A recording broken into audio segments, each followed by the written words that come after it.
Good evening, everyone.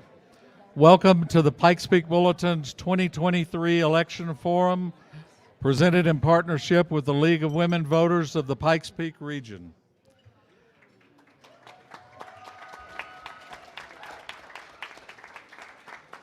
As many of you know, we've done this before, and I can't remember a crowd being any better than this one. We're off to a great start.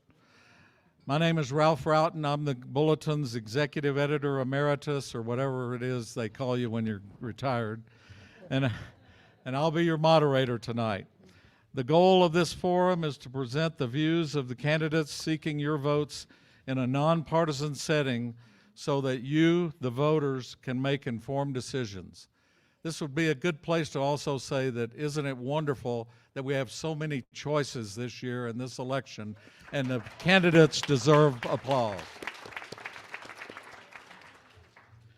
The views expressed this evening will be those of the candidates, not of the sponsoring organizations. The Bulletin and the League of Women Voters never endorse or oppose candidates. In a few moments, we will begin the evening with brief statements from the District 14 school board candidates, followed by a segment of about an hour with city council candidates, and finishing the evening with the mayoral candidates for another hour or so. We promoted this as lasting until 9 p.m., but we'll try to finish by 8:30 or shortly after, in part because we'll be tired, but also to allow time for more personal interactions. Some of the questions that have been submitted might be better asked that way. And also, if your question isn't asked, that would be a good time to find the person you want to ask it to. A few ground rules, as in other forums, but still worth being reminded. No applause. No applause at any point until all the candidates are done with a particular segment, not after each person makes a statement or something like that. It just makes the whole thing drag out longer, and we want to hear as much as we can from the candidates. Another one, we've asked for questions from the audience. Many of you have already been submitting them. Please know that in some cases, believe it or not, people are on the same wavelength and we get multiple versions of the same question. So if your question isn't asked, hopefully something close to it will be, but it's not like we're just deciding we've got enough questions and we're throwing them out. We'll be considering the best questions that we can get. We obviously came into this prepared with some questions, but whatever. We also, there is water up here, but if at some point when you're called up here as a candidate, you might want to bring your own glass. We do have plenty of pitchers, but that might be a good thing. Events like this can't happen without sponsors and people behind the scenes. I think we should single out from the Bulletin Lynn Harwell, as well as the editor Rhonda Van Pelt, for doing a great job once again. We're thrilled to be back here once again at the Briarhurst, which I can't think of a better venue for an event like this, for a community event. We really appreciate everything that the Briarhurst is doing for us here tonight. Another, also, thank you to the League of Women Voters co-sponsors, the Black and Latino Leadership Coalition, Citizens Project, Colorado Latinos Vote, KRCC, the Colorado Springs NAACP, Studio 809 Podcast, Dave Gardner, our incredible AV specialist. And this event is being live streamed on YouTube and will be available afterwards as well.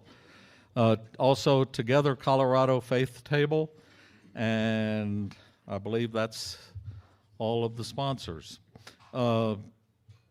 Just a little civics lesson here. Manitou's council is comprised of the mayor, 3 councilors representing the city's 3 wards, and 3 people serving at large. The at-large seats will be up for election this year. Mayors serve 2 years, and city council members serve 4 years. The election is mail-in or drop-off ballot only, and the county started mailing out your ballots on Monday. I've got my ballot here somewhere, but I would hold it up for you if I can find it. But it's a simple ballot, one page. You don't have to worry about page 2 or the back side or a big, long ballot issue that takes 30 minutes to read. There are 2 questions on there, and that it shouldn't be a challenging thing dealing with your ballot this year.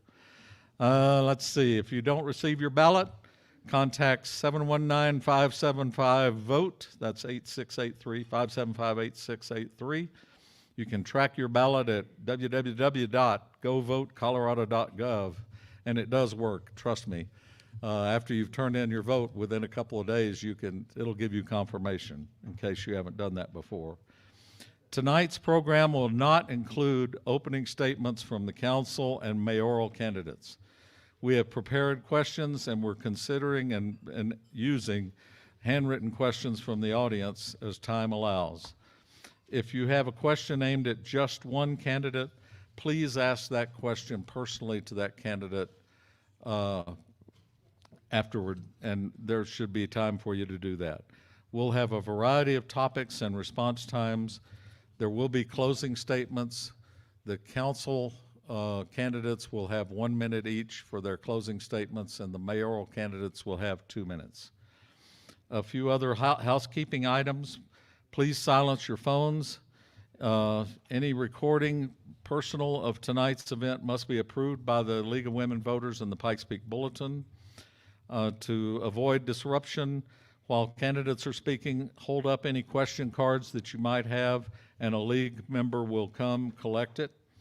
Restrooms are in the foyer, just around the table there where the candidates' literature is. And as you'll see here, the candidates are being seated alphabetically at the front, not in ballot order. Ground rules have been sent to the candidates, however, the questions have not. And with that, at this point, I would like to bring up Lynn Harwell, the publisher of the Pikes Peak Bulletin, to say a few words.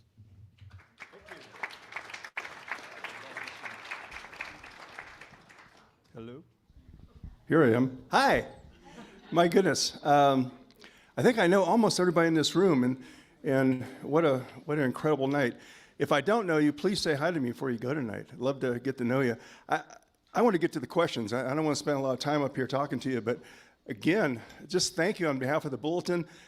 The Bulletin exists because of you all in this room, and thank you for that. We have some incredible board members here. There are so many supporters and wonderful people here. This, to me, I love Manitou. I know a lot of you know that. And what I love probably even more than Manitou is democracy. I am hot for democracy, and this is democracy in action tonight. I have the utmost respect, and I honor everyone that's going to be sitting at this table tonight. This is work, folks. This is hard work. And what they do and trying to run and do the best they can for our community. I don't even want to talk about national politics, but the rubber meets the road here in our community because this makes a difference. And, when the vote comes and those ballots are counted up, it's sometimes a small margin that makes the difference. And I want you to have your questions answered tonight, to think about this, and just think about democracy and think of how this works in this community. This is just an incredible turnout. Goodness gracious. So I'm not going to say too much more, I don't think. I don't know. I think I forgot what I was going to say, but I got it in. I mean, thank you so much for supporting the Bulletin and supporting democracy. Support local journalism. It's important. Pass it on to your friends. If you haven't subscribed to the Bulletin, think about it. Give it a shot, but I think most people here are. So thank you so much. Again, I'm going to turn it back over to Ralph, and let's get this show on the road. Thank you all.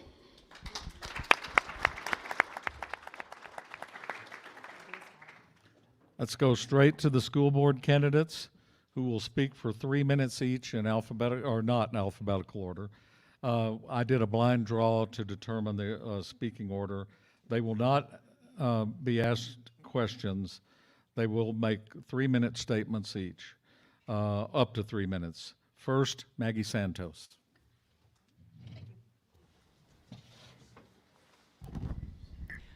We had a forum recently, and I know how quickly 3 minutes go, so I'm going to just talk really fast. In the ballot, I'm Magdalena Santos, but I go by Maggie. A lot of you I know. I've lived in Manitou since 1999. My children went through Manitou School District from kindergarten till they graduated. I moved here specifically so my kids could go to this school district. So I'm very committed to the school. Just a little bit about me. I'm an Army brat. My dad retired here.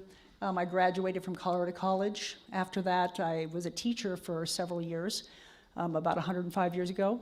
And then I transitioned into law enforcement, and I did that for 24 years. While I was a police officer, I was a school resource officer. I was in charge of sex crimes, crimes against children, internet crimes against children, and there's a lot of focus on supporting and taking care of children in my career.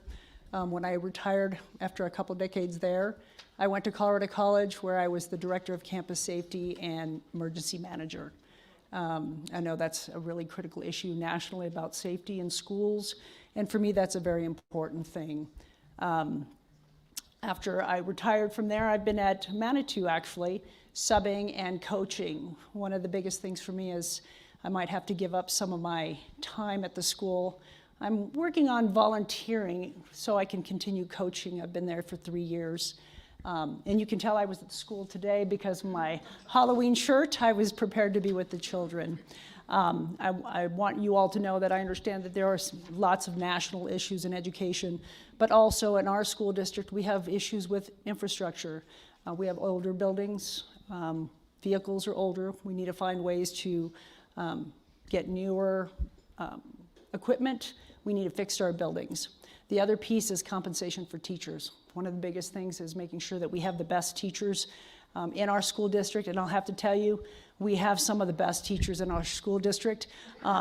Mary right here is one of them, and our goal will be to try and provide them what they need to stay with us for our children. And the other piece is retaining our children and making sure that our school district is the best that it can be so students want to be here. And I think our biggest sell for Manitou School District is its community. When I brought my kids here, the one thing I felt that all the kids were my kids, and my kids were part of a village. So I knew that they were well cared for, and I want everybody to feel like their kids are well cared for also. Thank you. Next on the list is Mary Ann Romerdahl, but she's not here tonight. For those of you who know Mary Ann, this is not Mary Ann, but take it away, Mary. Good evening. My name is Mary Monk. I am an elementary teacher, and I am reading on behalf of Mary Ann Romerdahl today, who could not be here this evening, unfortunately. And although she is really disappointed she couldn't be here, she's really happy to meet with anybody and answer any questions if you'd like. Mary Ann is running for a position on the BOE because she feels her background and perspective can be an asset to MSSD 14. She is boots on the ground each day in our schools as a parent and a volunteer. She sees the impact that policies can make. Mary Ann is a mother of 2, a wife, an Air Force disabled veteran, and a small business owner with extensive experience in project management. She understands how a good board can help create a district environment for students. Mary Ann believes that the BOE's role is to provide the guardrails that the superintendent and his staff need to operate within, and trust that the staff can use their expert knowledge to provide solutions. 2 areas she hopes to focus on early as a board member are creating a reasonable district infrastructure improvement plan and engaging with the community. She desires to make herself accessible to all stakeholders, teachers, students, parents, staff, administrators, and community members. Thank you so much for your time, and please reach out to Mary Ann with any questions or concerns. Please, no applause till we're all done. The next candidate to speak will be Jill Bishop. Hi, good evening. Am I on? I don't think I'm on. Hello, hello. What do we say? Check, check. All right. Hi, my name is Jill Bishop. I'm running for the Manitou Springs School Board. I would like to start this evening by thanking the Pikes Peak Bulletin and also the Briarhurst. This is quite the spread. Well done. I really appreciate you guys organizing this event and giving all of the candidates this evening the opportunity to share our beliefs and thoughts with the constituents of Manitou Springs. I would like to give a quick shout out to the audience. Thank you for caring about Manitou and supporting this beautiful little community. I have lived in District 14 since 1996 in Cascade. Both of my children went K-12 in Manitou schools. My son Will graduated in 2014, my daughter in 2016. I myself am a teacher with 25 years experience. I have spent the bulk of those years teaching in Harrison School District 2 as both a classroom teacher and as an elementary art teacher. As a teacher and a parent, I was really pleased with the education that my kids received here in District 14, and I would like to work to ensure that current and future parents can say the same thing.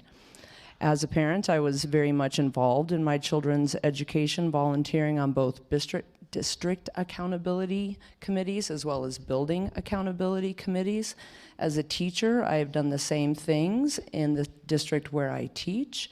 These things have given me a great understanding of how school districts work, and I look forward to serving this community in that capacity.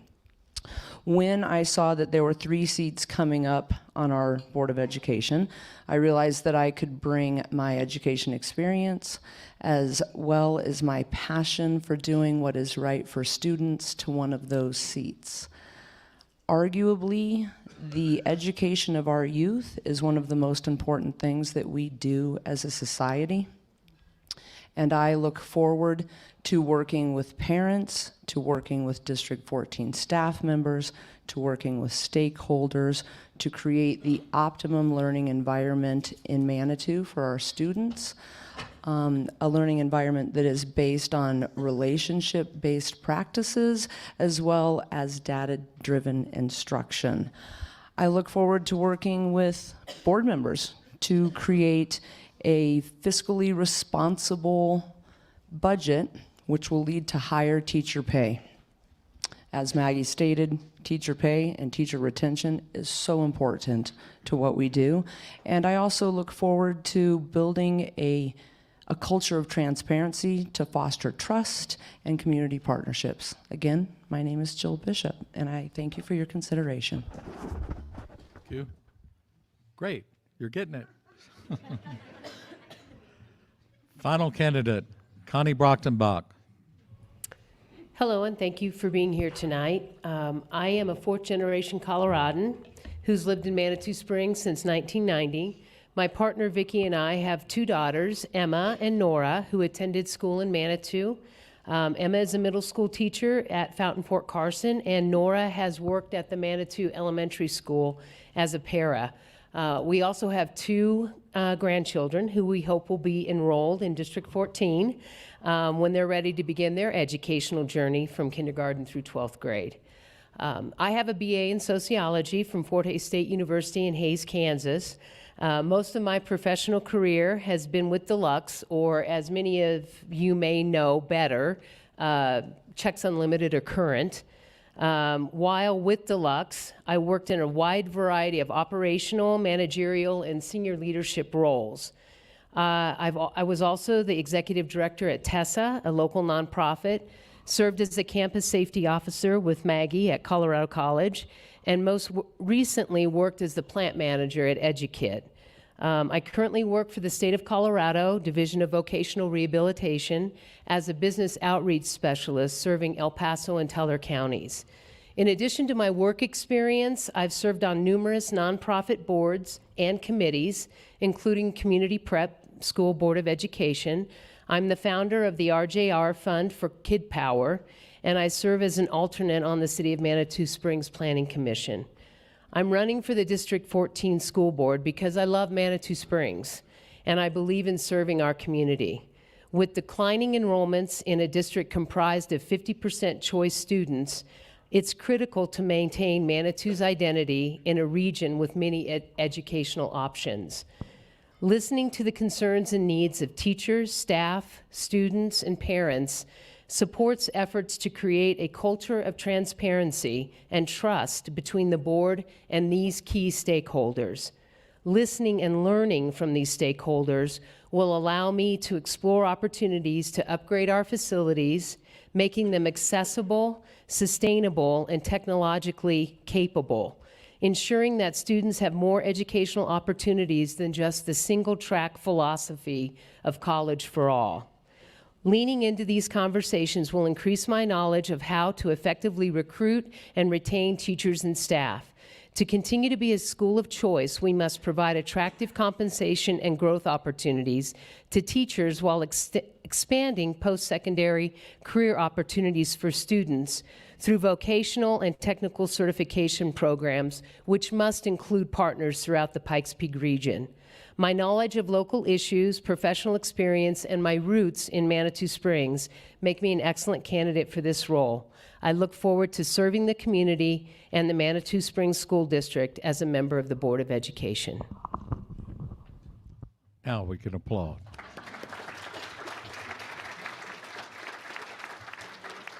Actually, initially, we did not intend to include the school board candidates, but after seeing the quality of these 4 candidates and how difficult the choice is, there was a forum that they had earlier, but we thought it was important to get them here and have them be represented as well. And now we know that we have more than a couple of tough choices on this ballot. So thank you again.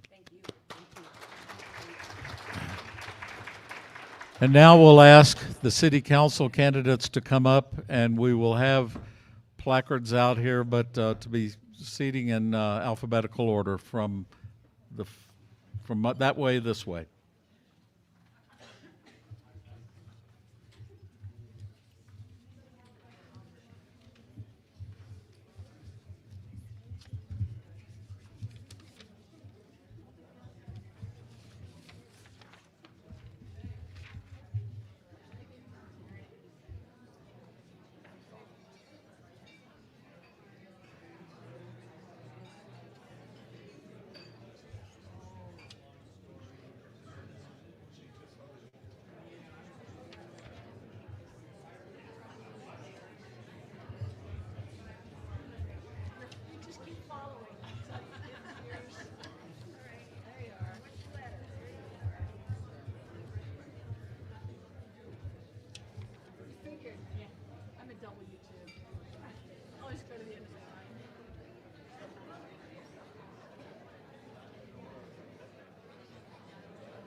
Hi, neighbor.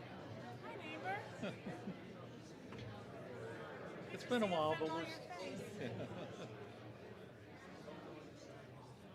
Isn't it nice to have a big room with a lot of people in it? This is so fabulous.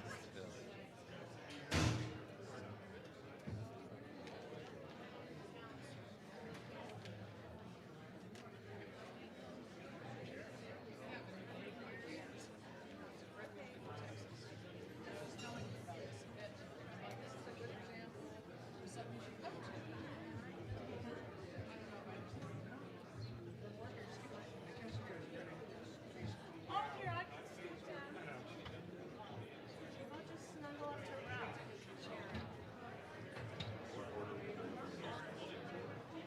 It'll start or work this way, and then the next one.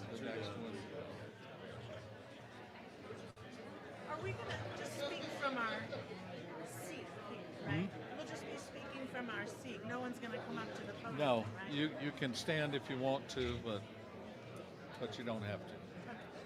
But in your case, you're kind of blocked here, so. Oh, I'll definitely stand. Yeah.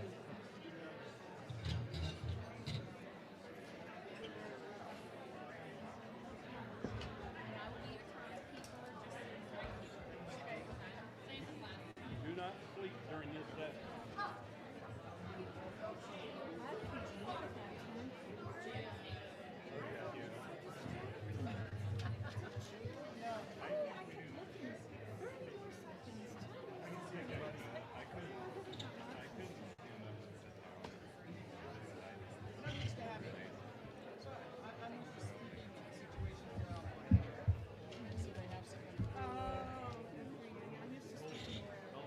If you could take a seat, we'll get back started again.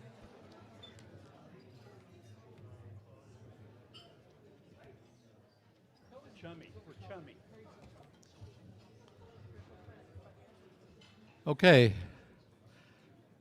We have in front of you here 9 of the 10 candidates for City Council. I will tell you that Colin McAllister could not make it tonight.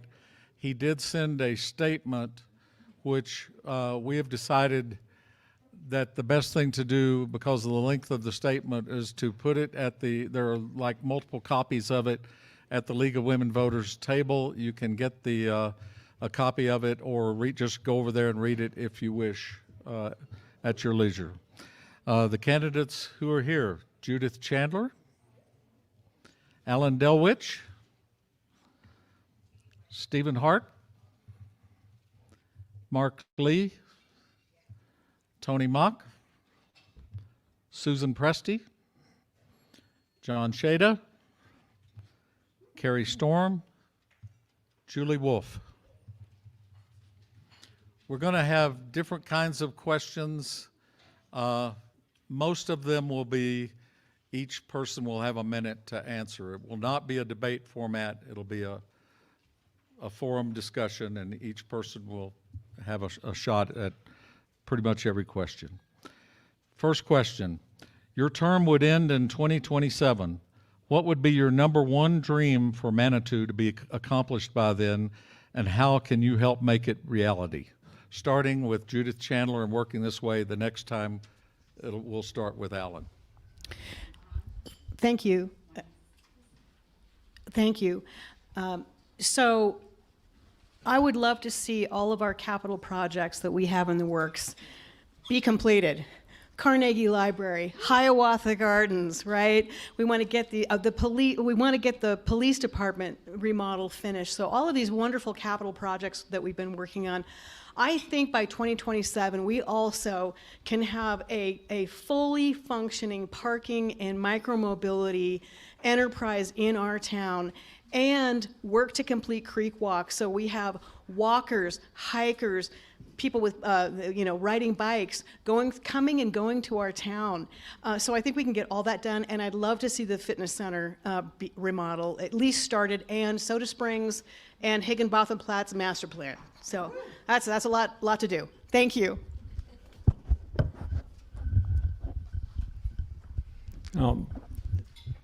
Definitely, I'd love to see the capital projects done, and my dream is to see less cars moving around Manitou in 4 years than we have now, and it's all about mobility, transportation, biking, hiking, mini shuttles, and one of my extreme dreams is in 2027 there will no longer be any porta potties in Manitou.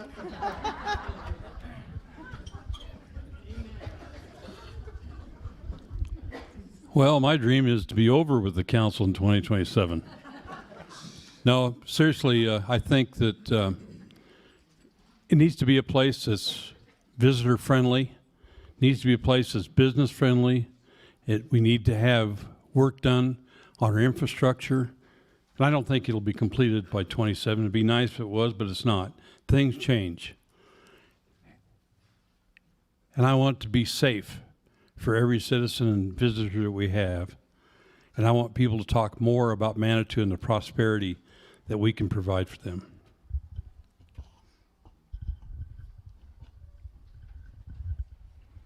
Thank you. Those are all really awesome answers, and I agree with all of them, especially the capital projects. I would love to see the library completed by 2027. I think the thing that's the biggest priority for me is there was a community survey that was done recently, and one of the top issues that residents brought up was feeling like that businesses were and tourists were sort of preferenced over the people that live here in Manitou, and that's something that I would like to see change. I would like to see by 2027 that every single resident of Manitou really feels like they have a voice in the community, that their voice is being heard, and that their concerns are being addressed. Thank you.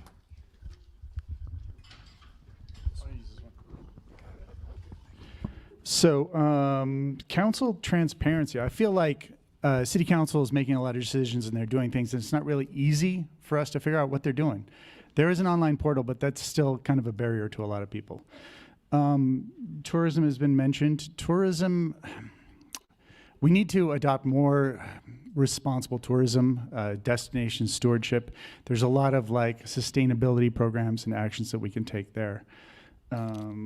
Sorry, I had a lot of things to go over. There is a lot of building remodeling that needs to be done. The pool needs to be done. The Hiawatha Gardens. There's a lot of capital projects that need to be completed. So those are on track. The library's on track.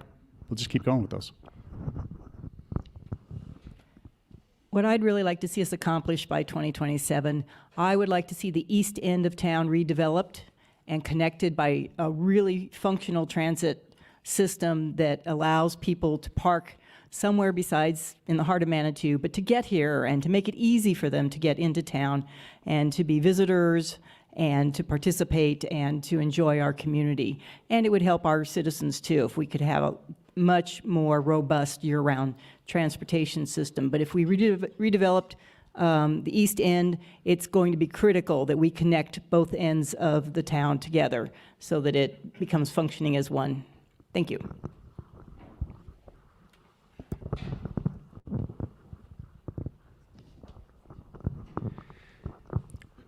The momentum I think we have underway is pretty incredible. The council has really invested in some fantastic staff.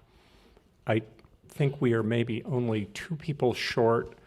I certainly agree with Judith at the other end of the table that our capital projects, I would hope that actually by this time next year, the library would be finished. Our last big thing that is on our capital list, okay, for our employees is our police department. And their working conditions are just really pretty deplorable. And I think we can really get started on that. I'm sorry, she's got 30 seconds here, 15.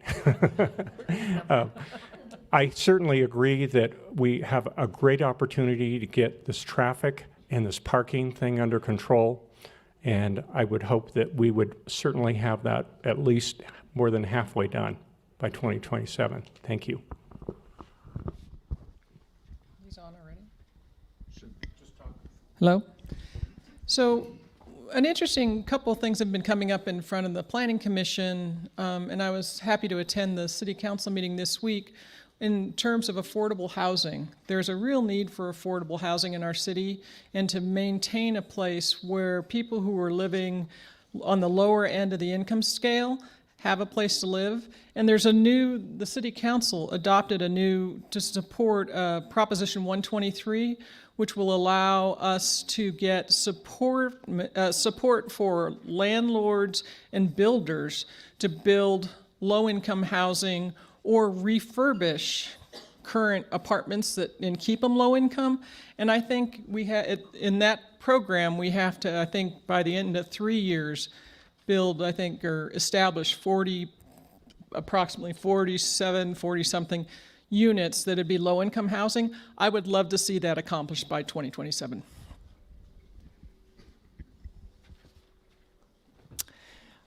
I agree with a lot of what's been said here. We do have some amazing projects going on at this time. We have infrastructure needs that are being addressed, and we're figuring out fiscally responsible ways to fund them so that we don't have to increase taxes. I think it's important for us to consider wildfire concerns. I'd like to get a new contract with the Colorado Springs Utilities Department so that we can start undergrounding our utility lines, which can start fires and cause big problems in town. It's an expensive and long-term project that we should begin. I think that the infrastructure for the stormwater and the other water tank and efforts that we're doing right now will also be completed by 2027. And I agree, I also supported last Tuesday adopting the Prop 123 program that will provide some really cool affordable housing options for people wanting to rent as well as buy homes in Manitou. That will allow our local residents to stay here without worrying so much about price increases. It will allow our city staff to be able to afford to live here, and hopefully more of our business people to live here. Okay, next question. We will start with Alan Delwich. This one will, let's go with just a 30-second answer. Some of these are going to be asking you to make it shorter so that we can work in more questions. And there's several different versions of this question. I'm trying to kind of combine some of them. More than a few residents wish Manitou could return to having its own police 911 dispatch center so that all such calls would stay at Manitou instead of going to the county. What's your view on this question? I agree that would be wonderful, and if there was any way to do that, I would certainly support it. I've heard the sentiment from law enforcement that local call centers are not economically feasible. If that's the case, I defer to expert knowledge on that. Well, that's a good question. As a former fire chief, I can tell you that the cost of having our own dispatch center was enormous, and it continues to rise every year. When you talk to our emergency responders, they'll tell you that we're doing pretty well with the county-wide dispatch. And not only the county, but Fort Carson and Colorado Springs monitor that in the event something goes down. I would not be in favor of a centralized dispatch system just for Manitou. Thank you. I think if residents are asking for it, there's probably some need out there, and so I don't know whether it's the right decision or not in this moment. But I would definitely want to do a lot of study and research in learning what the pros and cons were. Yeah, I think it's important to listen to the citizens who are asking for it and see what the pros and cons are. Thank you. The Manitou Springs Police Department and Colorado Springs Police Department work really closely together. Keeping them on the same page is going to be to your benefit.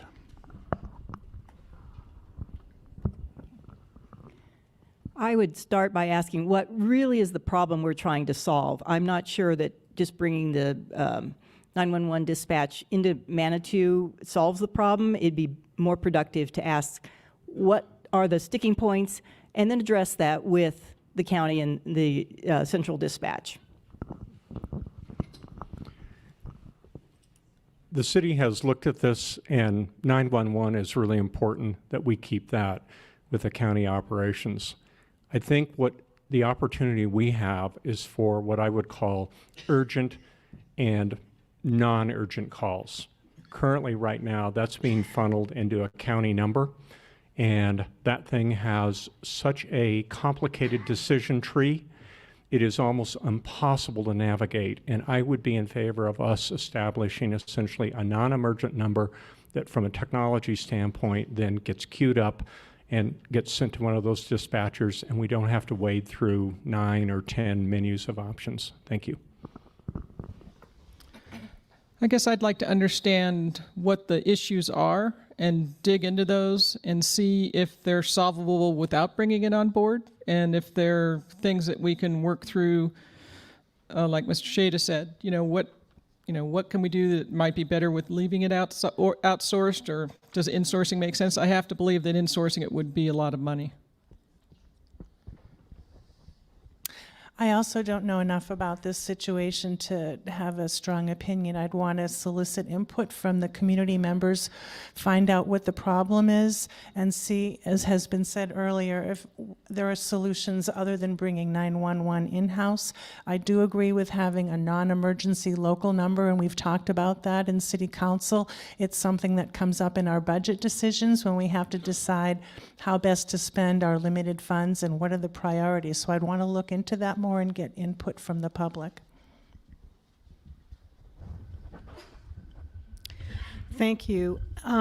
one of the experiences I've had on council is there's so many things I want to do, but we have to ask ourselves some hard questions. First of all, as candidate Presti alluded to, what's the real problem that we're trying to solve?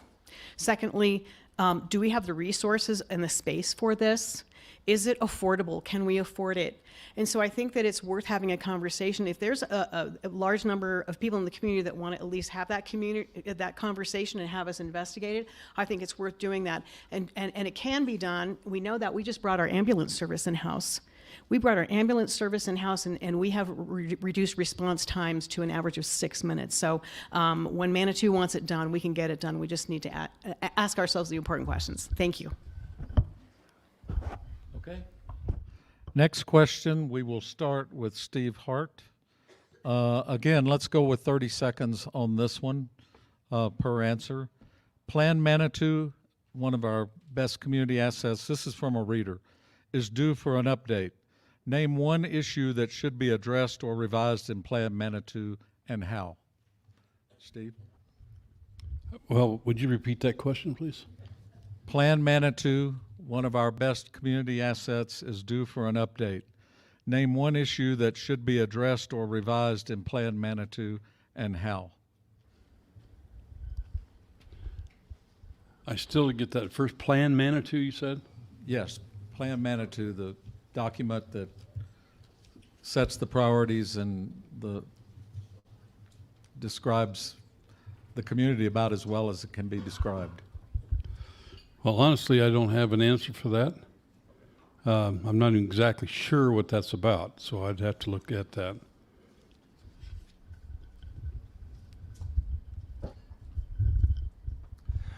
I think one thing that could be addressed through that process would be support for affordable housing. It's been a conversation at several of the recent city council meetings, and I know probably long before that, but looking at the possibility of inclusionary zoning and allowing for accessory dwelling units, I think could really help with promoting affordable housing in Manitou, and I think that could be a good thing. Yeah, I mean, I think just as long as we keep it up to date.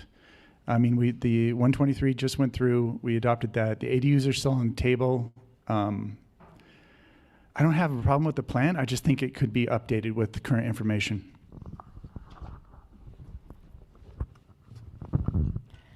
Along the same lines, I would say that for me, probably the one section of Plan Manitou I'd love to see revised a little, or at least updated, is the environmental and mostly fire mitigation.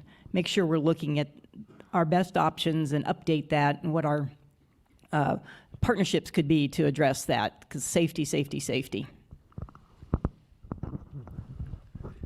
I would say that the community needs to think about how we're dealing with parking and micromobility and transit. I think that's our biggest opportunity for enhancing our quality of life and also enhancing just the experience of our visitors.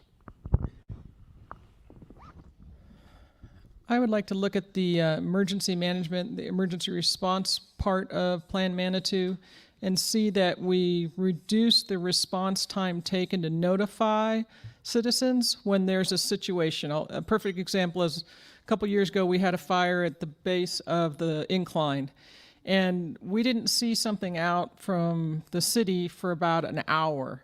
I would like to see something come up and be out as soon as we know about it, just to give a heads up to people and let them know, hey, this is going on, so we can do something or at least prepare.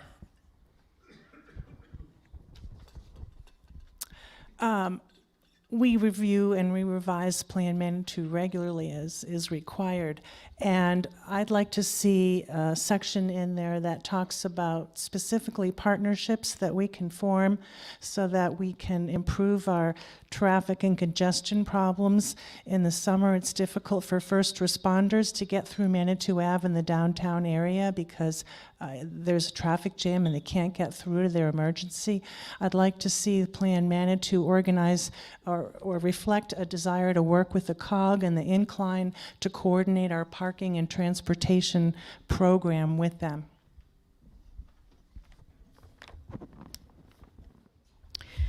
Plan Manitou states that we are a vibrant and welcoming community, and we are diverse. And I will echo what the other candidates have said about Prop 123. I was really happy that we passed it unanimously on Tuesday. It requires us, it mandates us to increase our housing inventory affordable housing inventory by 9% over 3 years, which is about 16 affordable dwelling units per year for a total of 47. But I have to also agree that if you look at the community survey for the last 3 years, the parking, congestion, and traffic is the biggest thing. So I want to just shout out that we have 2 electric buses that this council bought, and I do believe that this is the beginning of us really working on a robust, free-to-resident micromobility plan. In the last year, during our update of our land use and development code, we had a lot of disparate feelings on what should Manitou look like, and how tall, how massive should structures be in our residential area, in our commercial areas, how should we interface between residential and commercial zones. I think we have some vagueness in Plan Manitou that we could clean up with a lot of conversation.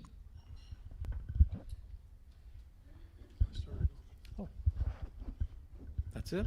Okay, good. Next question. Let's go back to a minute each for this answer. And this one will be starting with Mark Lee. And the question is, again, from one of the bulletin readers. And I would say that this will apply differently to the 3 incumbents who are here than it will for the challengers, but I think the question applies to everybody. It seems like we have the same issues as we did when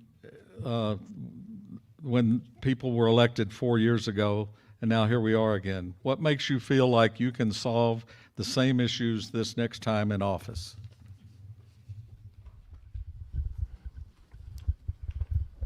That is an excellent question. So I'll tell you why. I'll answer that by telling you why I'm running for office.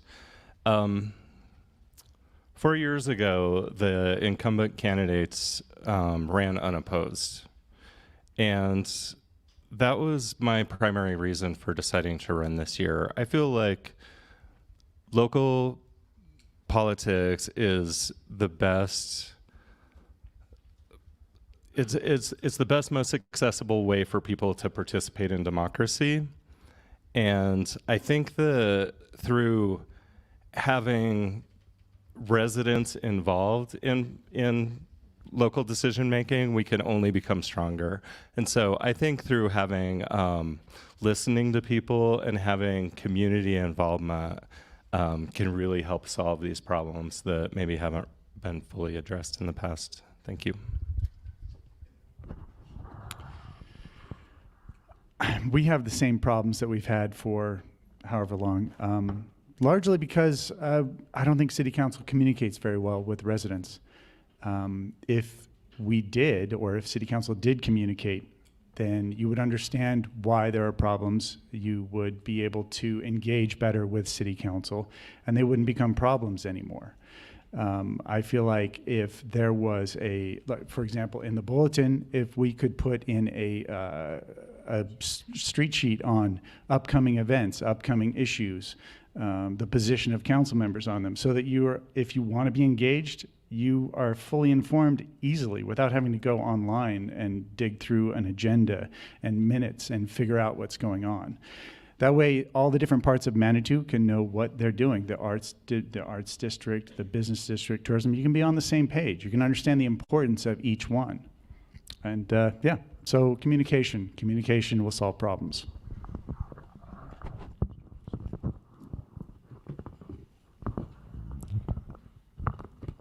I know many of these problems have been around for a while. That's because they're really complex problems. They take a lot of work, they take a lot of time, and quite frankly, quite a few of them take quite a bit of money. It's always a balancing act for a city council between funds, the revenue, and the expenses, and always finding that balance and not overspending does limit you. I think having some new people on council would bring some fresh perspective maybe allow us to look creatively at solutions for some of these problems. And big picture, thinking about new partnerships and relationships we can build with our neighboring entities to address some of these. Obviously, congestion and parking and transit are the big ones that I think is going to take a partnership and lots of work, and I'd love to have an opportunity to do that.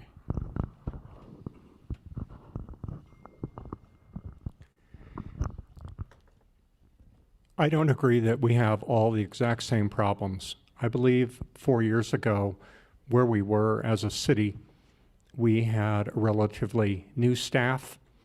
I think this council has worked over the last 4 years to just really build up our staff. We have a lot of new faces. We have a lot of young faces. I think it takes some time for people to come up to speed and understand what our issues are. The reality of it is we're not just growing here indigenously our own police force and our own planning department and things like that. I think the momentum that is underway is just absolutely tremendous, and I really look forward to the opportunities we have underway for the next 4 years. Thank you. I'll just speak to what I've been exposed to from being on the Planning Commission. And I think that in the last 4 years, the Planning Commission, and with the support of City Council, has made great strides to improve. The whole staff has turned over. We've redone all the code. That was something that was in the works for 20 years, and that finally just got done this year. I think that there have been some really good movements forward on hard things, but I do believe there's a lot of work to do going forward. I hope to partake and help with that, but I think that there has been some really good efforts put in by the City Council over the last 4 years. Well, I know there are some problems we have now that we had 4 years ago, but there are other problems that have been solved or that are in the process of getting solved. So you have to look at the big picture. As Carrie just mentioned, we just updated our planning and zoning land use code for the first time in over 20 years. It was over 200 pages long. It's very involved. It was very helpful as we had all these community engagement input from our stakeholders, our residents, lots of different folks, and we've come up with a new plan that I think works well for Manitou, and I'd like to see a lot of that reflected back in the Plan Manitou document that we're about to update. 4 years ago, we had no plan on how to make the library ADA compliant so that people in wheelchairs would be able to use the bathroom.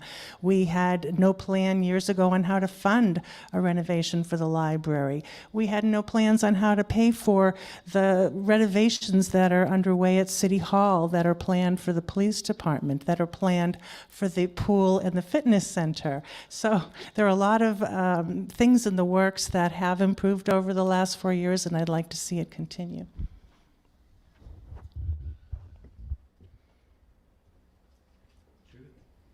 I've been really privileged and honored to serve with this council. We have just been working diligently with you for the past 4 years. There's always room for improvement, but I want to remind you that when we were onboarded, when we were sworn in on January 20th, 2020, we were onboarding Denise Howell full-time as our city administrator. We had a revolving door of employees, including key positions we had to fill. Thanks to this, to her leadership and this incredible staff we have, including some new positions, we have an incredible framework. Also, I want to remind you that 2 months after I was sworn in, the world shut down. We governed this town through a global pandemic. Many of you don't know that we had potholes but couldn't get asphalt. We had contracts to fill but couldn't get contractors. The price of building materials skyrocketed, so those daily things were just magnified. And lastly, we have a very robust budget. This council has been diligent overseers of the budget, and we have money.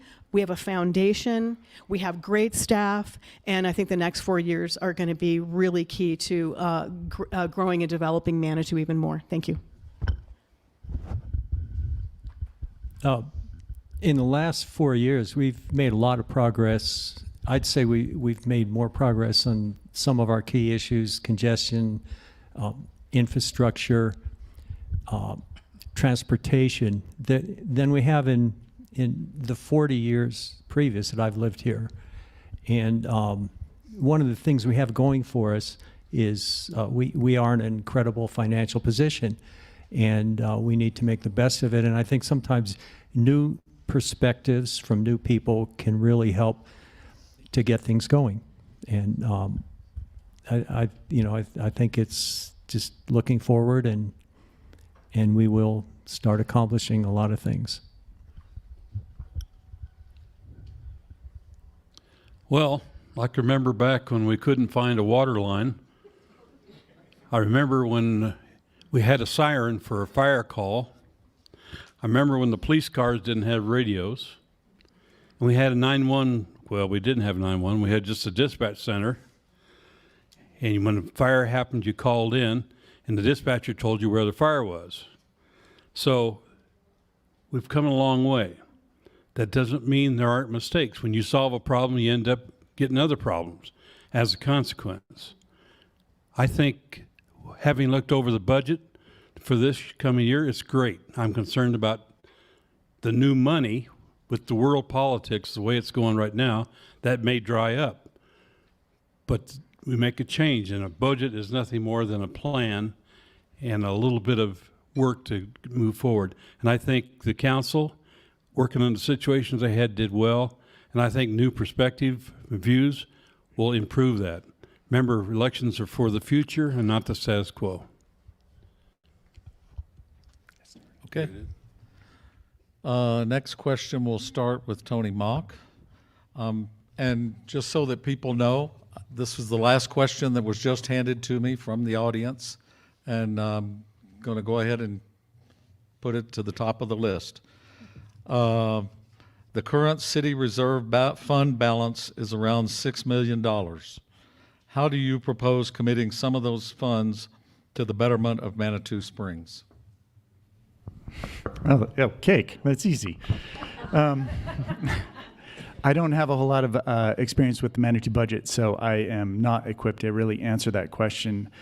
But it's important to realize that a big portion of Manitou's income comes from sales tax, and we need to nurture that, especially in the future when a big portion of it might disappear, as some were mentioning before. So, we gotta take care of our sources of income that are going to stick around. That's sales tax, that's lodging, that's people getting people into Manitou, and anything that is going to promote that and make it sustainable is really important to this town, because that's where your money comes from.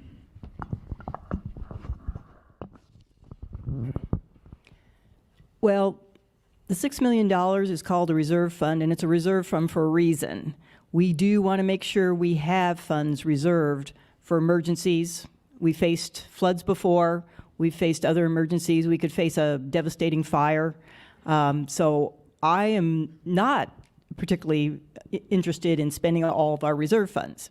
Now, is there a portion of that that we could dedicate to addressing some of our immediate, especially capital needs? I would be really happy to look at that. But the majority of it probably needs to stay in reserve, because I like to be fiscally responsible and conservative and make sure we have the money we need for when we really need it in this community. Well, I'm like Susan. I wouldn't be in favor of us just blowing through the reserves, but I do believe that we have within our ability to finish Soda Springs Park, to get some significant pool improvements underway, and to completely improve our police department working conditions. By doing that, I think we will have created excellent working conditions for all our staff, from public works all the way through planning. And I think some of the things I want to call your attention to, when our fire department came forward with the need of us doing our own emergency services, they came with a well thought out plan. We funded it, that's underway, and we have moved from like 20 minutes to like 6 minutes. So I think we need to keep up with the progress. Thank you. I'll also reiterate reserves are reserves for a reason. we don't know when the next time the city of Colorado Springs is going to have the marijuana tax come up, and that vote would change our sales tax considerably, and we need to plan for that. We do have quite a few projects underway that the reserves, I think, are parts of them are being thought about being used towards, whether it's the pool shoring up / remodel, depending on how much we want to spend, the library project, the police department remodel is underway. But again, reserves are reserves for a reason. Our finance director, Becca, has informed us, the city council, that we have, she's complying with the best practices to maintain a specific percentage of our money in reserves for emergencies, as has been discussed. And then with respect to the rest of the money, we just had an 8-hour day last Saturday to discuss, the first of many meetings to discuss the budget and how we want to spend the non-reserves, the non-emergency money this coming year. I'd like to see us purchase an outlying parking area where we can communicate with and have advanced reservations with COG and incline users so that they can use that lot, not congest downtown with the big traffic jams, and be able to shuttle people up on electric buses. We've already started buying electric trolleys and buses, which I think is a great step forward in terms of being more, ecologically sustainable. I'd like to see that happen. I'd also like to see us finish the, oh, sorry, stop. Sorry. I didn't look at you. I'd like to make a plug that experience does matter. I think new blood is great, but I'll be really honest with you. It took me 2 years to really feel confident working with a huge city budget. And I believe in using our money wisely, not just spending it. We have so many capital improvements in the works, and I know sometimes the city doesn't think we're doing enough, but we're looking at projects years in advance. And I love spending other people's money. We keep a robust 25 to 30% reserve, but I like going out there and using PPRTA money and looking for matching grants. And a lot of these projects get held up because we're looking at how can we fund this and still hang on to our money. And that's using our money wisely. And you want us to do that. And as stewards of your money, we do have to look at being that welcoming and vibrant community that brings people here to shop, to have fun, to play, and that is going to require a deep investment in our micromobility and parking and creek walk projects. Thank you. Yeah, I agree that we have to be careful with our reserves. They're there for a reason. I agree with the sentiment that's already been stated. To the extent we do have some flexibility, I'd like to see us maybe push forward with the pool a little bit more quickly and see what we can do at Hiawatha Gardens. And obviously, transportation is always top of mind for me. And if the right project came up that there was concurrence between the Urban Renewal Authority and City Council, I would think there would be a good justification to move forward with something for the right project at the East End. Well, I agree with what I call new money. However, you have to be careful with that, because it does encourage what I call government creep. And that means some person wants they're too heavy work, they want somebody else, and we approve it because we have the new money. Well, that new money can dry out, and you have to work hard to get that. So I think that's got to be looked at with cautionary discretion when you use the new money. But I think overall, when you look back for the city, again, I told you about the water lines and the things they've done over the past several years. And the council needs to be congratulated for working through the COVID and being able to still maintain something. So I think that wise use of the money, being stewardships, is important. Yeah, I agree that reserves exist for a reason. We also need to invest for the future. So keep a wise amount in reserve, but we need to also invest in capital projects, including finishing the capital projects that are already underway. We need to invest in infrastructure. We need to fix our roads, our sewers, our water. Much of that is underway and has been done, especially appreciating the new water tank that's going to be going in. I also would invest in parking and mobility. Parking is such a pain point, I think, in this community. I like the idea of looking at parking on the east end of town. I also would bring back free parking on the east end of town. Yes. And I also see how having money on hand can really help with getting matching funds that are available. And so we definitely need to look at that. Okay. Next question starts with Susan Presti. Another from a reader. Describe how you feel council's working relationship should be with city staff and administrators. 30 seconds. 30 seconds.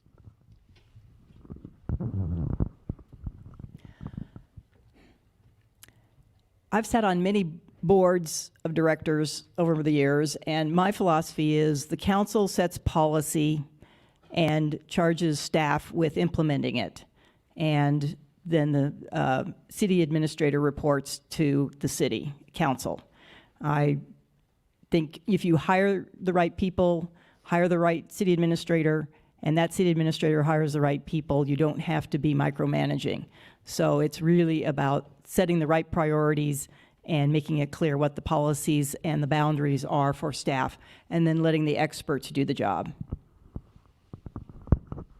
Well, I certainly agree with Susan, and I think the maturity of our staff and the council in terms of working together, I calculated the other day that in the last 4 years, I put in pretty close to 1,500 hours, okay, as a council person. And the complexity of the issues that we're dealing with are sometimes pretty daunting. I think we ought to continue that momentum. And I agree with Susan that council sets policy and we largely leave our very capable staff to the execution phase. Thank you. Well, I come from a military family, and there's a chain of command, and I believe that the council and the mayor are here to set policy, and that the chain of command starts with Denise. And if any communication that needs to happen with the staff needs to go through our city administrator, and she needs to, get the policies out and administer. That's her job, not ours. Well, I agree with all of that. The council sets policy, the staff implements it, and we have excellent staff, and we trust our staff. Our staff has done some amazing things, including negotiating purchase of real estate, dealing with millions of dollars, and how best, advising us on options on how best we can fund things without having to raise taxes. So I believe the staff and the city council have worked very effectively together. One of the reasons we have so much money in the bank is, even though all these projects are underway, is because we've been fiscally responsible. We are very, very fortunate to have Denise Howell as our city administrator. She has put together a really robust and awesome team of staff. What I believe is with anybody you work with, you have to have mutual respect and positive regard. And even though we set policy, sometimes staff has to come back and say, you know what, we have to punt this down the road a little bit. We have our own limitations of staff and time. And so respectfully, working as a team, I think is so, so important. And I think that we've done that, and I hope to see that continue. Thank you. I think it's essential that we don't micromanage our staff. We hire the best people, and we trust them, and we communicate with them. We should all, on city council, we should have a working relationship with our city administrator, meet with them, express our opinions, talk, and always trust them. They are the ones that do the job. We set the policy. Well, I think it's a given that the administrator, the council, mayor, and then to the administrator that the direction is clear, and that the city administrator also makes it clear to the employees what is required, and that we don't be ambiguous about what our policies are, and respect and let the people know how well they're doing, and make sure that we appreciate their work. That's pretty important.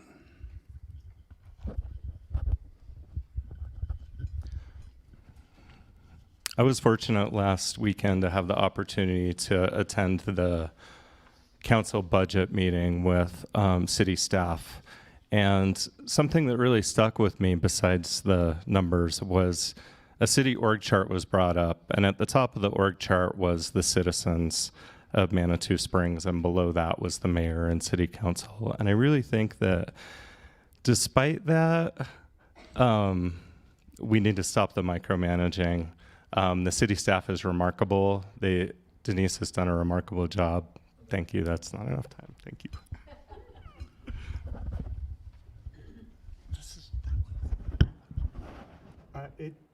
Hello? Check, check. It starts with you guys. City council talks to you. The communication starts there. There's discourse, and then we give staff direction. And the staff is incredible here. They are dedicated, and there's actually not very many of them. It's amazing what they pull off, but it definitely starts with you guys. Okay, let's change pace for a little bit and go and have a quick little lightning round with several questions that'll be quick answers. And in a couple of cases, it may just be raising hands. In fact, let's start with one of those. Just raise your hand if yes, don't raise your hand if no. If the automobile electric charging stations at the Manitou Pool parking lot are free, would candidates consider charging for the service to reduce taxpayer costs? Is that a hand raise? If you agree with that, raise your hand. If not, What if you don't understand the question? Say it again. Please restate the question. sorry, the others won't be that. If the automobile electric charging stations at the Manitou Pool parking lot are free, would candidates consider charging for the service to reduce taxpayer costs? Raise your hand if yes, if not, no. Okay. Should council members serve 4 years or 2 years like the mayor? Do you prefer 4 years? Do you prefer 2 years? Okay. Would you be willing to say who you support for mayor? And if so, I'll ask you to say who you support. I already voted, and I can be honest with you and tell you that the only thing I'm willing to divulge is that I did vote for myself. We'll move on. Okay, this one will be a little more fun. Starting with John Shada. If you could open a new business in Manitou, what would it be and where?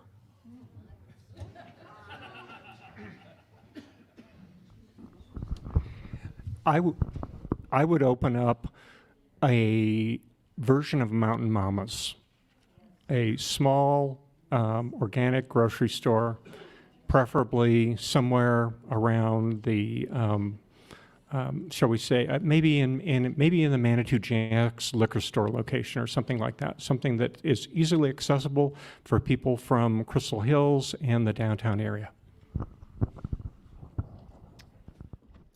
John took my answer. John took my answer too. That could be, and it could be partly because we've all been talking about this quite a bit lately, and there's been a lot of community input also suggesting that it would be nice to have a small grocery store in town so you don't have to go all the way down to Safeway. Would you buy it? Oh, sure, I'd buy it. Yeah. Give me the money? That was the question. Oh, yes. Yeah, grocery stores, number one. It would be great to have a facility that also offered prescription services, a pharmacy. But as a nurse practitioner, as a retired nurse practitioner, I also would love to see a local clinic where we have primary care offered. And I still have a current license, man, that we can make that happen. I would jump at the opportunity to serve this community in that capacity. Thank you.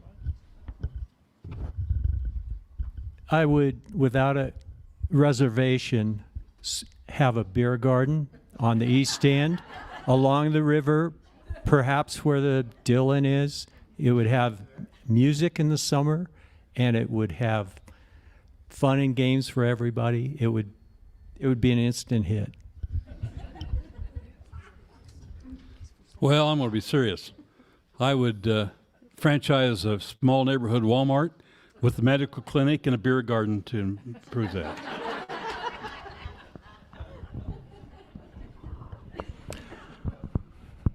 I would be too busy at Allen's Beer Garden to start a business. But honestly, I really like the grocery store idea. I was up in Victor recently, and they have a small general store and post office combined. So I would put a twist on the grocery store and go with more of a general store. Plus, my great-grandparents ran a general store and post office in a small town, so it feels like going back to the roots a little bit. I already own and operate Theo's Toys and Games, so I don't want to pick up another one.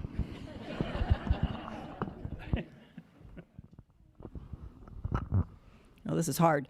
It's not economically feasible, but I'd love to see a pharmacy and drugstore in our community, like they have in Europe, small pharmacies within the town. I think that would be great for our citizens. Okay.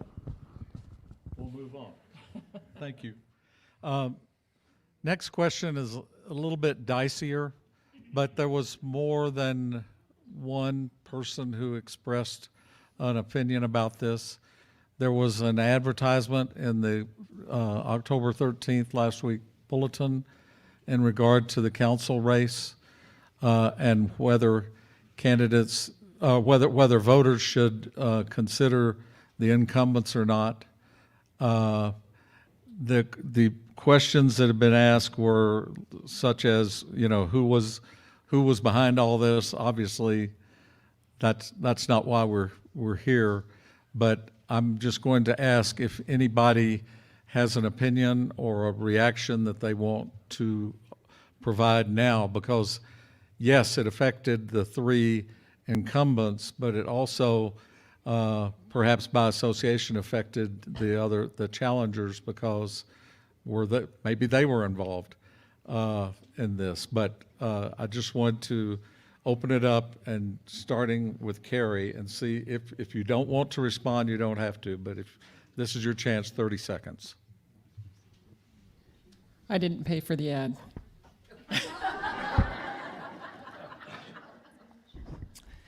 I didn't pay for the ad either. I believe that people have the right to express themselves, but I don't think it's appropriate in Manitou to necessarily have to come out and be mean-spirited. I also understand that there are outside influences, developers and special interests that don't even live here who try to influence our zoning laws to the detriment of some of our residential neighborhoods. We have stood up to some of those special interests. We have stood up for some of those residents and protected their neighborhoods from zoning changes that they thought were abhorrent. And I believe that's part of what's behind the ad. I really trust you. I trust all of you Manitou residents. I think you're highly capable of making your own choice on who you want to vote for. And my concern with, although I do appreciate anybody's First Amendment right to express their opinion, the owner of this corporation doesn't live here, can't vote here. And so my first reaction was, it is really not okay with me to try to manipulate the Manitou Springs voters without at least giving you a reason why, or divulging their name and coming forward. That was really cowardly, and that's my takeaway on that. I'm in favor of positive ads. I'd like to hear people say who they are for, not who they're against. I don't think it's a place I want to go in Manitou. It's bad enough at the national level. We don't need it locally. Well, it's your choice. What else can you say? This is a democracy. It's your choice, and you can choose whatever you want to do, and that's fine with me.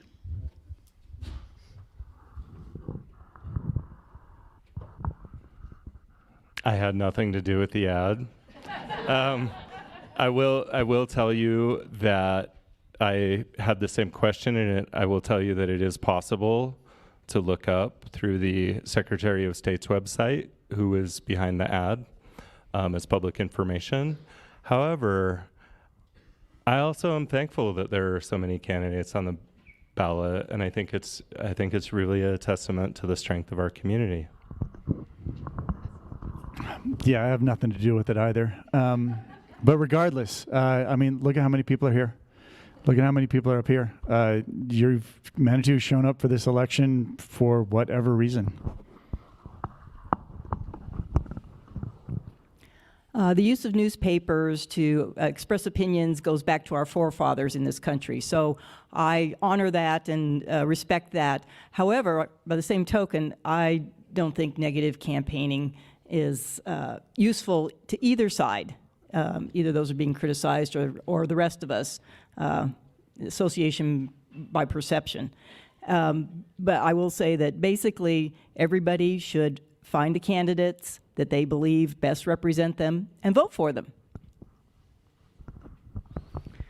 I did look up in the Secretary of State's records, and I'm not Lone Tree LLC.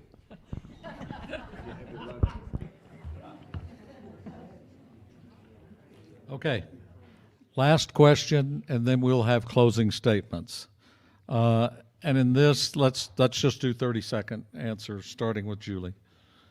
What's an issue that you've learned in this campaign really is more important to the voters than you thought, and how should you deal with it? I didn't realize how many unpaved streets we have in Manitou. I've been going door to door, knocking on doors, talking with people about what I believe in, what they believe in, how they think their problems can be solved. And I didn't realize there were so many gravel and unpaved streets that make it difficult for our residents to use their roads, especially in the winter. There are safety issues, and they're dying to have their roads paved. So that was new to me. Going door to door, I found it was really interesting that so many residents said, you know, I just don't go into Manitou when there's an event. I would not go into Manitou when this event's going on or that event's going on, and I really can't find a place to park. And it's like, wow, we're losing all these people to other communities that could be shopping here, purchasing items in our store, enjoying our community, and enjoying our beautiful parks that don't come here. And I really think that if we could focus on that and give everybody a reason to come into our town at any time, we will go a long way to improve our community. I think what I've heard most often is parking and congestion, and maybe we should have a little more generous program for allowing citizens to park in the core, and it would help with business, to have our residents utilizing it. Well, the list is long. When you talk to people from servicing, when they apply for licenses, that the bureaucratic process is too much. Also, the fact that you can't park. My street needs to be paved. And by golly, I need clean water. And is that fire department going to show up when I have a fire? I hear that a lot in certain places in Manitou. So it's a variety of a lot of different things.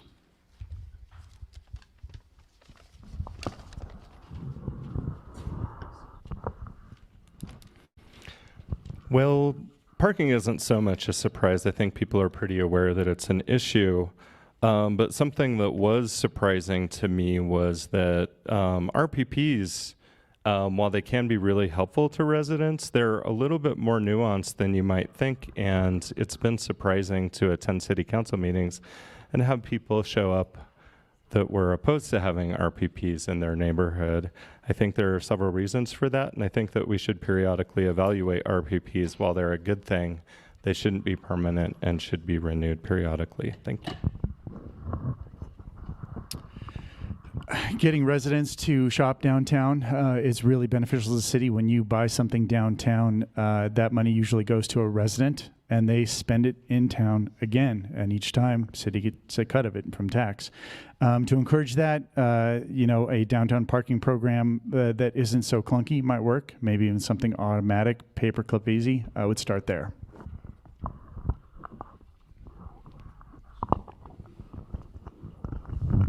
Musical microphones.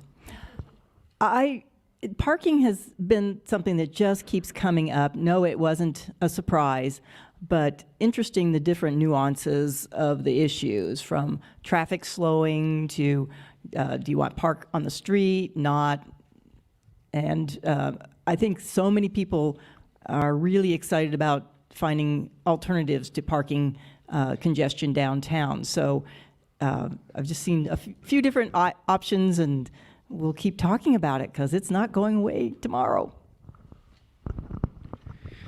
I believe the question was kind of, what is the surprising thing as you've been out campaigning?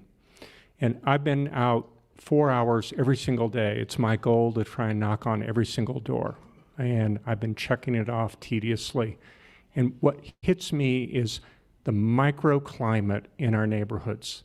Every neighborhood is different. Every neighborhood has different expectations in terms of what they want, whether they want paved streets or whether they think more streetlights are better or less. And I think that's the genius of a small town, is that we can come up with these micro solutions. Thank you. Well, I'll have to apologize for going to parking again. But one of the things I hear is that people are reluctant to come downtown because they think it costs too much and that the parking is so expensive. And how I would solve it, I think we need to come up with a way where parking for residents can be free beyond just 50 hours. That if you're a resident and you live here, you can prove you live here, you should not have to pay to park in town. Thank you. Okay, it's time for closing statements.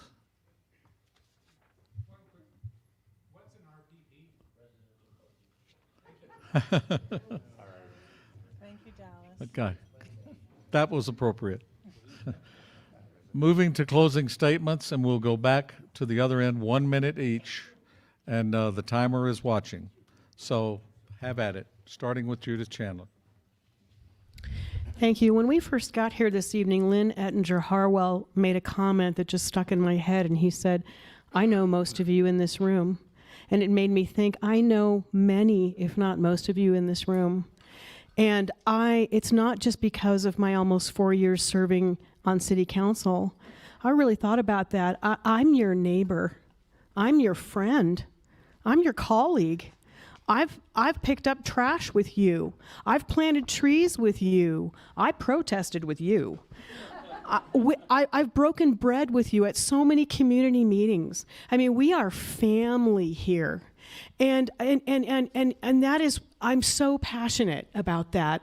My husband is here, my daughter is here, and my granddaughter is here. I have 3 generations of Manitoids living in this town who came to support me tonight. And so this is who we are and what we're about. And I really hope that you look at my record as your public servant and choose to give me another 4 years to serve this community. Thank you.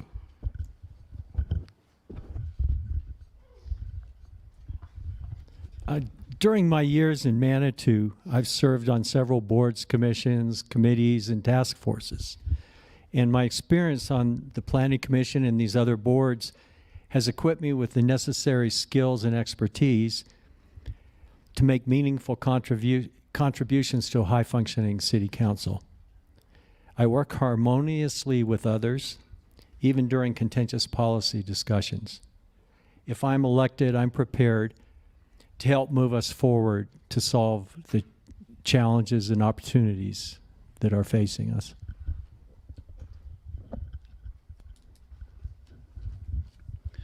Well, I have spent, I hate to tell you how long, it's before the covered wagons, working for the city of Manitou at no cost. When I first got married, I worked for the police department and the water department 24-hour days and was off on the weekends sometimes. And then I went on the city council, and our budget was 6 pages. Today's budget was, what, 222 pages, something like that? And I had become fire chief for 20 years, dealt with city councils and city managers. I had a lot of hair at that time, and that left because of working with the city managers. Then I had to quit and then went on my own and retired. But I have to tell you that I needed a place to contribute, and this is in my wheelhouse with all the other work I've done in my career nationwide. So that's why I'm running and hope to serve everybody well. And you are the people we listen to. My personal feelings does not count unless it's a tie. Then it will. But if you say this is what we want, we'll work to see what we can do. And there are times when that can't happen. But I'm going to stop.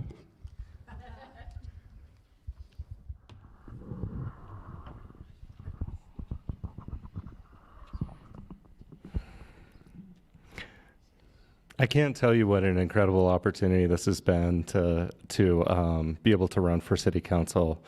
But I want to be clear, serving on city council is not about me, it's about you all. If elected, I would dedicate myself to working tirelessly to ensure that our local government is a platform for transparency and participatory democracy. I'll listen to you, I will study the facts, and I will prioritize making decisions based on the greater good for all. I want to thank everyone for this opportunity. I want to thank the organizers, the staff, the city administration, current and former elected leaders, and most of all, thanks to you, the residents of Manitou Springs. And whether you vote for me or not, please vote and please stay involved. This is your community. Yeah, why me? I have a corporate and tech background, so I work well on a team and on complicated projects. I'm invested in Manitou. I graduated from the Citizens Academy. I sit on the board for the Chamber of Commerce. I own and operate Theo's Toys and Games. My son is in our school system. I've been supporting Manitou events for years. All of that would make me a good liaison between the different layers of Manitou. Ultimately, Manitou is not just one thing. It's an arts community, a tourist destination, a gateway to Pikes Peak, a shopping district, a restaurant, bar, nightlife venue, and home. Plus, I'm accessible. Just come into the shop. We can talk about Manitou or board games.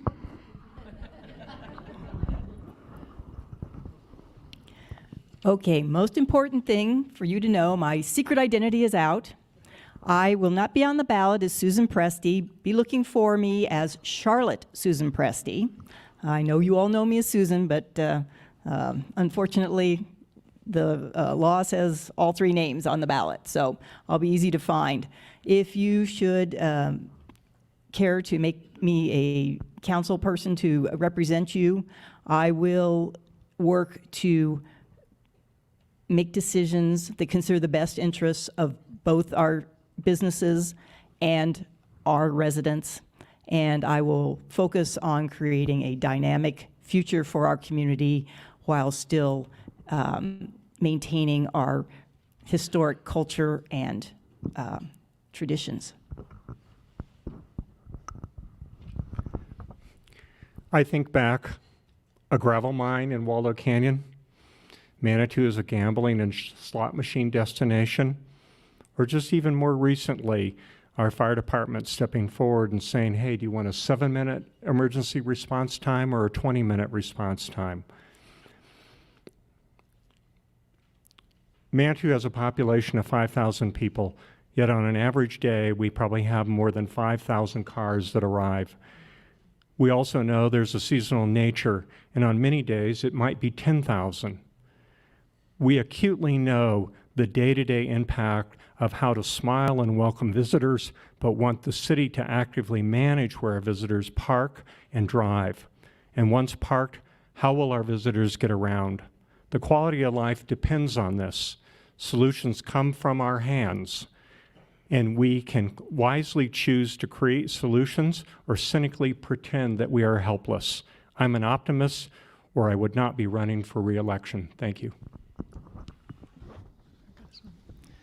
So I look at all these faces and I think, I just love our community.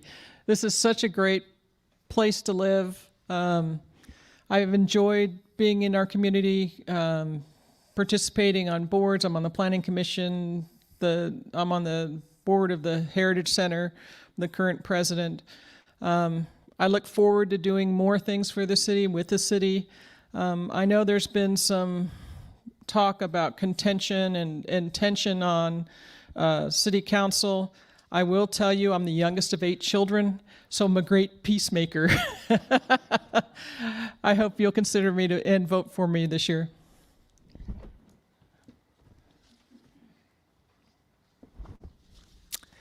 I'm a 38-year resident. I'm a mother, a lawyer, and a small business owner. I've served our city for the last 14 years, 10 on Planning Commission, and the last 4, as you know, as an at-large city councilor.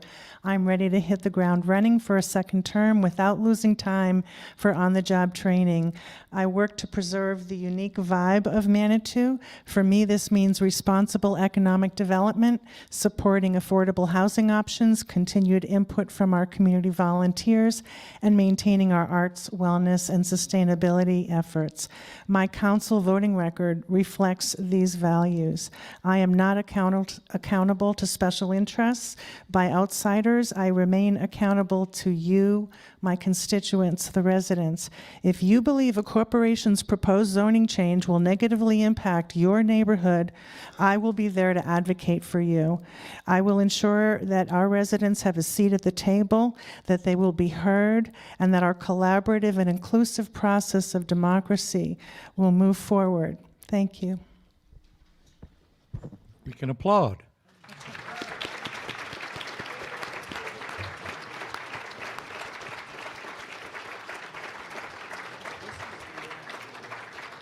And now we'll take as short a break as possible to set up again for the mayoral candidates. Thank you.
Well, it makes my job easier.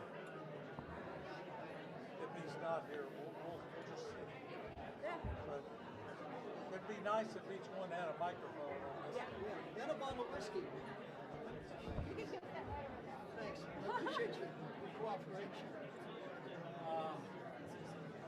Do you all know if our third candidate is here? I don't know. I haven't seen him in the longest time. I don't know that I'd recognize him. I've had coffee with him a couple times in the last year, but I wouldn't recognize him really well. I thought I saw a young guy that just passed through part of my field of vision. I thought it might be him, but it could have been a lot of people. Oh, well. We'll see. We might smush you closer together.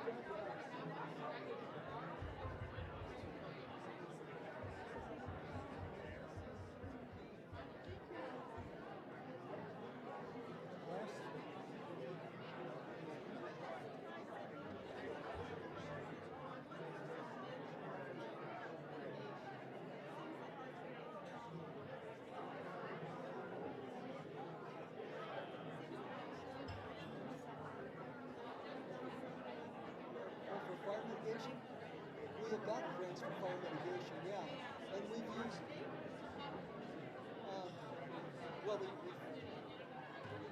we've used grants for fire mitigation up at the Manitou Reservoir. We've cleared off a lot of dense timber up there in town. We did some of that a few years ago, but I don't know if we've done it recently.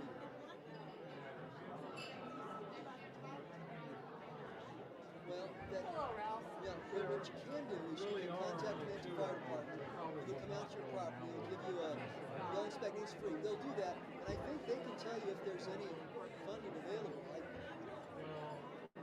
Yeah. Some people are going outside. I don't know if that is. No, I get that. No, it could be. You always struggle with that. It's like the least prepared, the most. I thought it was to the pretty danger. lively. Yeah. I'll share other opinions at another time. Incentivize it.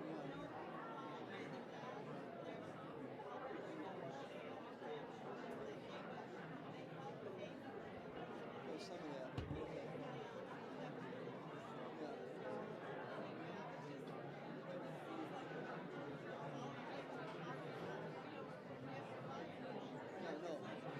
No, it's not. Yeah, it's like all that. You won't need parking if the city burns down. Yeah. To some extent, when you did the, I think we're going to get going here, but yeah, it's a good topic. Yeah. So it's just the two of us? I guess. Yeah, Tyler didn't show up. As far as he showed up. There was a young guy that was cut out of the corner of my eye. Last time I saw Tyler, it was he the front, and it might have been Tyler, but the guy left, so he might have gotten nervous or whatever. I don't know. Is Tyler? Is Tyler Grafe in the room? If so, please check in with us up here. Thank you.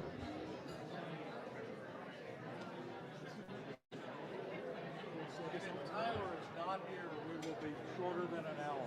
No, we'll talk longer. That's what politicians do. Haven't you learned anything? Todd, we're not politicians. We're Small town people. small town people. We won't run out of questions. I know that. Tyler, we'll see if anybody's awake in the audience. Another round of drink until I'm not recognized. All right, thank you. Thank you, Natalie. Again, if Tyler Grape is in the audience, please come forward. Hi.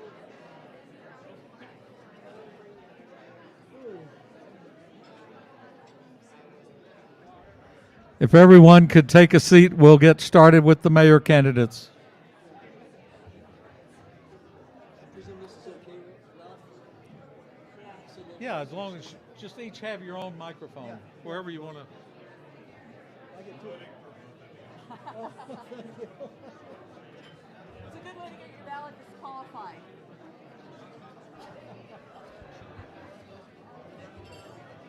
Reminds me of an old Bill Allen story, but I won't tell you now because it was always a long story.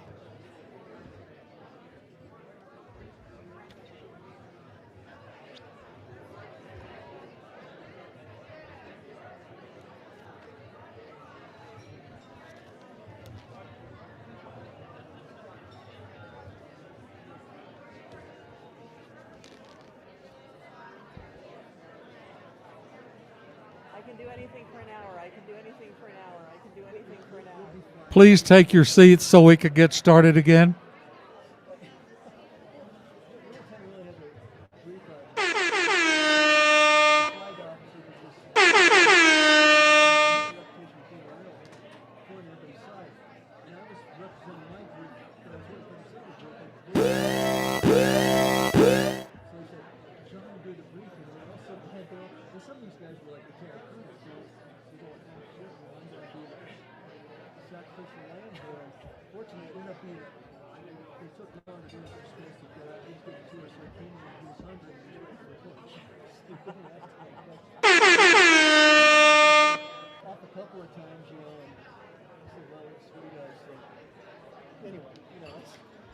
Please take your seats now so we can start in the next 30 seconds or so.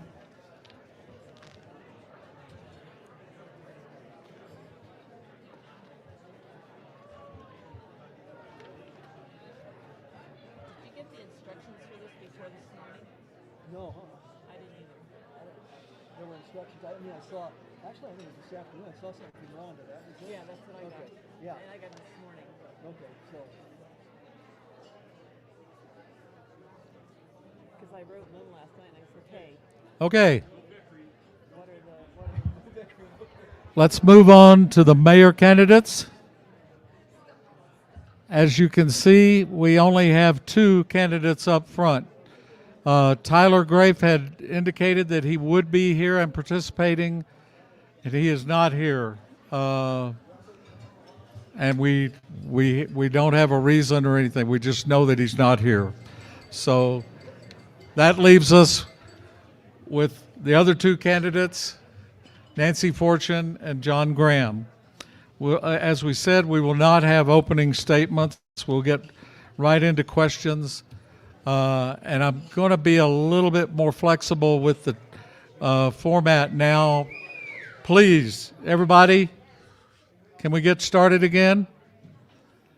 We're going to be a little bit more flexible with the format, only having the 2 candidates up here. And I think it's safe to say that we will not fill up an entire hour unless, as Mr. Graham was saying earlier, politicians can get long-winded. So. First question, you have a minute to answer. It's actually similar to the question we ask of council. 2 years from now, one of you will be finishing this upcoming term as mayor. On October 19th, 2025, what would you want to have been your single biggest accomplishment of this term and why? Starting with Nancy. Thank you. As someone said, I think it was you, Steve, said earlier that the councils are for the future and not the past. And we've got so many things that are underway and so many issues that we've addressed within this current council. And I think it's well time to look at the future. So I would like to get a plan in place to have an agreed upon vision for what Manitou is and should be to maintain the culture of our wonderful city, and then to use that to set the priorities for how we're going to accomplish things and set priorities for the future and budgeting, et cetera, et cetera. So I think that would be the biggest accomplishment. Thank you.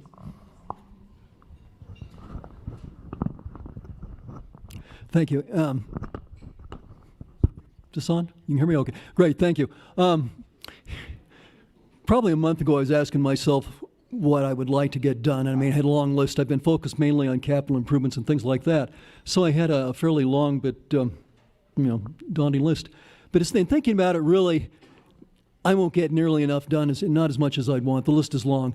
What I need to do is to leave the city with people who are going to take care of it into the future, with a generation that will basically be good stewards. I think as parents always want that. You want your kids to be able to pick up the torch, carry the torch, be responsible adults, take care of things.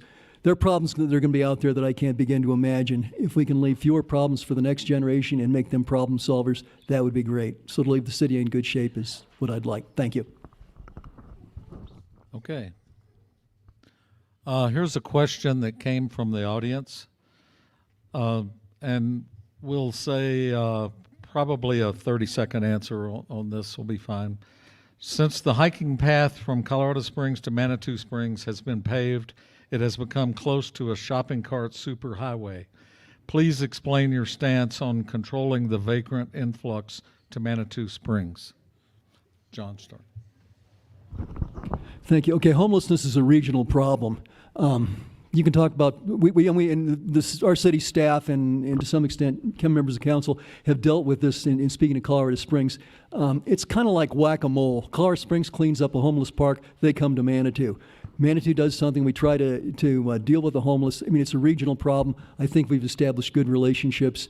It's whack-a-mole. It's a kind of continuing, ongoing maintenance program. It's a short answer for a very complicated question. Thank you. Yeah, I was actually very involved in getting the creek walk paved, and tomorrow morning at 10 o'clock there's going to be a ribbon cutting for the new creek walk section. And I will tell you that the big reason and the priority that we decided to pave the creek walk was so that it was ADA compliant, that it was an alternative form of transportation to Manitou Avenue for walkers and bikers to help solve our congestion and parking issues. So if I have not heard that it's any bigger of a problem than it was previously with the homeless or vagrants or whatever we choose to call people who are down on their luck in most cases. So I think that we would just need to look at that and get some data on that. Thank you. Okay, next question, we'll go a minute on this answer because this came up from several people in the audience and also was alluded to in some of the answers during the council segment of this. But what things could you do starting day one to bring a more collegial, cooperative attitude to City Council? Nancy? Sure. I would say that we put in place the code of conduct about 4 years ago, and we probably could have done a better job of enforcing that code of conduct. I would also say that we need to clearly understand as a council, and we heard the previous panel talk a lot about knowing that the role is policy, but I would submit that we have often gotten into the weeds and gotten in the way of our staff doing the job and implementing our policy. So those are two big things that I think we can immediately do, is to review that code of conduct and agree to abide by it and then enforce it. Thank you. Okay, thank you. Good question. How do you get people to behave? I mean, this is something we probably should all learn in kindergarten. Some of us do and some of us don't. We get to be adults, or we're old enough to be adults. Do we always act like it? Not always. I guess really we need to set an example. We want to do it. I mean, my hope was the council would have set a good example and that would trickle down into our boards and commissions and sort of permeate our city. I think trying to be civil is important. Working at it, being respectful, that gets work done. Thank you. Okay. Next question, and again, we'll go up to a minute on your answer on this one.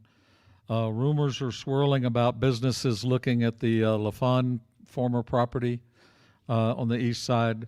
What should be the city's next step with that property? John. Okay, thank you. Okay, so let's differentiate the city's role here. The property, okay, it's under the ownership of Paragon Properties, Richard Block of Indiana. He was financed in large part by the URA, the Urban Renewal Authority of Manitou Springs, which is an autonomous organization. It is not exactly responsible to City Council like our other boards and commissions are. They do get funding through City Council. City Council withheld the sales tax money in the last year here. So what should happen there? That's a good question. City Council really doesn't have too much influence on what goes on there. It's between the owner and the developer, and I guess the URA has a handle in that. Those are largely executive session kinds of questions. Thanks. Yeah, and I do know that the Urban Renewal Authority has been working with the developer Paragon and are looking very closely at a couple of businesses that can be put on that property, which I personally find very exciting, especially since one of the businesses that they're in negotiation with is a grocery store. So, yeah, In terms, but again, it's a done deal. There's very little council can do about it, except for in the future, I think we can and should implement an IGA, an intergovernmental agreement between the city council and the Urban Renewal Authority to partner, or not partner, but collaborate on these sorts of decisions and investments, because I do think that that was a big and worthwhile investment that the URA made. And oh, by the way, the Urban Renewal Authority is by law an autonomous organization because it should not get involved in the politics of a city. Its purpose is to eliminate blight and to do economic development. Thank you. Okay, next question, and I'm going to open this one up and let you go as long as 3 minutes on an answer if you want, because I think it's a little more involved. And one is we've just touched on the subject of the URA, but I think it would be fair to give you both more time to talk about how you feel about the future of the URA as well as the proposed Downtown Development Authority. Nancy? Thank you. Am I on? Yeah, okay. I think that the future of the URA is a 25-year organization or entity. It's only got about 8 years left in its lifetime. It's done a number of things for the city. It's got the infrastructure, streets and sidewalks and so on put into the eastern end of Manitou Springs. I also think that there is a tremendous synergy between the businesses, or could be, or should be a tremendous synergy between the businesses on the east end of Manitou and those businesses downtown. And until we really get development off the ground on the east end, it's not going to help the downtown businesses as much as it can. Additionally, I'm a big supporter of the DDA because, or the concept. I don't want to say the DDA because we're looking at what is the best economic development structure, and DDA is Downtown Development Authority, which is another entity with specific legal constraints or missions that it does, and it's separate and distinct. It has different tools at its disposal than the URA has, or that the city has. For instance, the URA has tax incentive financing, which is a complicated financing opportunity that the city does not have. And the DDA would have different incentives that they could use to do economic development. And we don't know yet if we will do a DDA or if we'll do expand the URA to the west side of town, or what that will look like. But one of my big priorities is economic development for the city, because I do not believe that marijuana money is going to last us. And we really need to have sustainable income and stable revenue sources, because if we don't have good revenue, then we lose a level of service, a significant level of service for our city that we need. We just need those services. So I am a big supporter of economic development. I'm a big supporter of the Urban Renewal Authority, and I would like to see us partner better with the URA than we've recently done. Thank you. Okay. Thank you. The URA, I think, is a fairly complicated subject, so I just really kind of a quick overview here. So the URA, basically, it's a geographical area. It's essentially from the East Arch to the Highway 24 bypass by Maggie's Farm. So it's that east side on either side of Manitou Avenue. Okay, and the intent there is that area, of course, has the two marijuana shops. They get sales tax as an incentive from that, from any sales or any taxes in that area. But I mean, they've really got a windfall with the marijuana tax. Now, the money, the sales tax portion, it accrues, it comes to the city, and for years the city just handed it over to the URA. I think what we're doing now is the city has withheld the sales tax. Council's take, and I fully support this, is we look at all the needs throughout the city, and we use the money where we think it's appropriate. If the URA was to come to us and say they had a good project in the URA area, and there could be good projects, I think we would listen. But when you have people who don't have fire hydrants within 1,000 feet of their house, or they have backed up sewers and so forth elsewhere in the city, I think we want to be careful how we take public money, which is your money, before we hand it over to the URA, because then it's not your money, it's the URA's money. And as Nancy said, that's an autonomous organization. It's not going to come back to the taxpayers of Manitou Springs. I do think that one of the guiding principles of government should be that we do the most good for the most people for the longest time. And I think that means we look at the needs we have throughout the entire community, and under the umbrella of the city council, we say, where can we best put that money and when?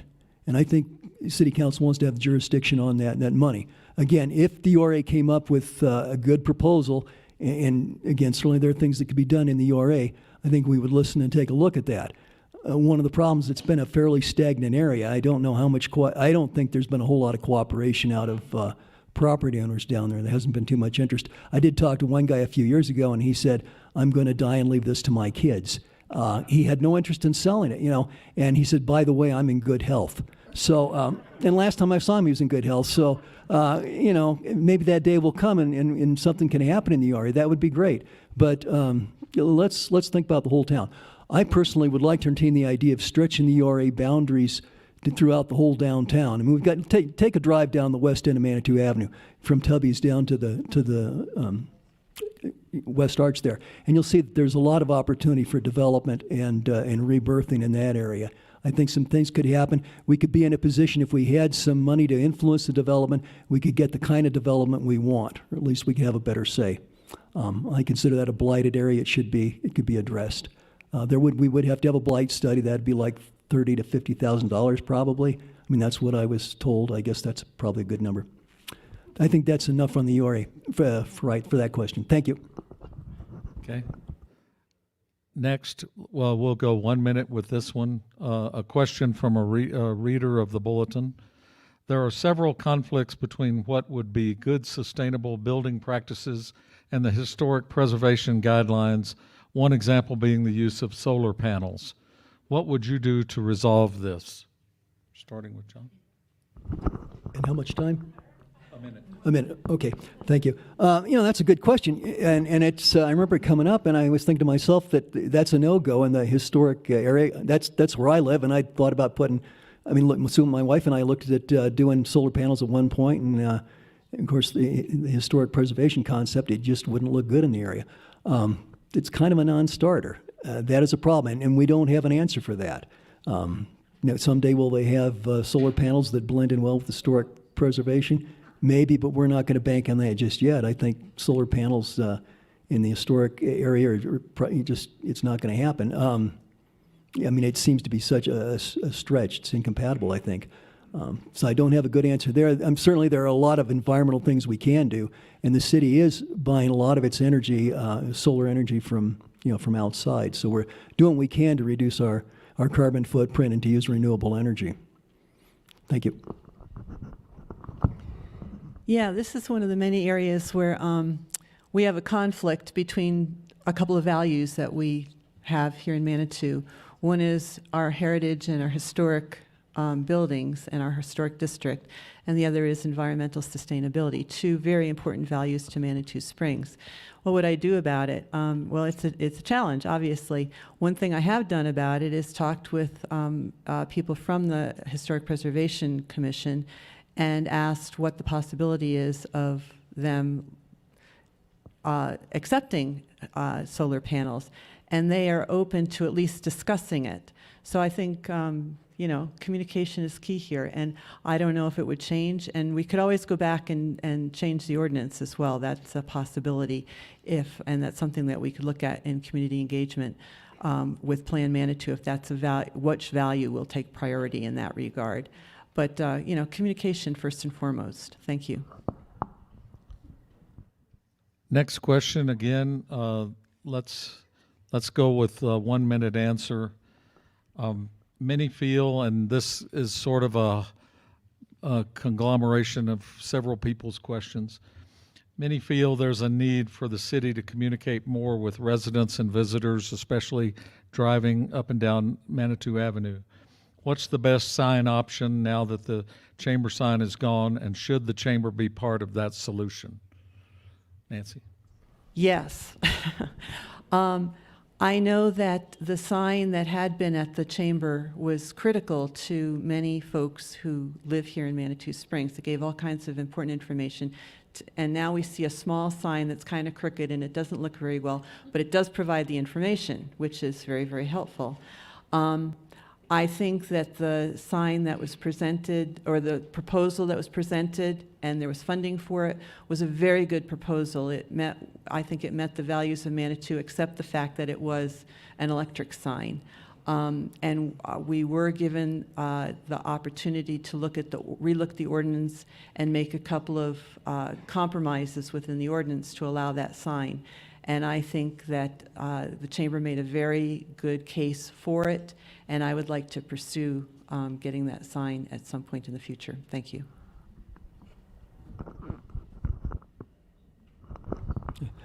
This is probably a little more complicated than it would appear. Part of that, I think, that sign concept, it was postulating the idea that the city would be a city sign. That property, the building that the Chamber of Commerce in, is the city's property. It's on city land, and a city sign is exempt from the city's own regulations. The philosophy behind that is the city should be able to put up a sign for the needs of the public. Now, you have to be careful how you do that. If you put things on that aren't strictly within the purview of the city, if, for instance, you advertise a business or something, then you're getting outside of that. You expose yourself to liability. So there's a whole bunch of things that make lawyers kind of sniff the air and decide that, oh, I've got a lawsuit here.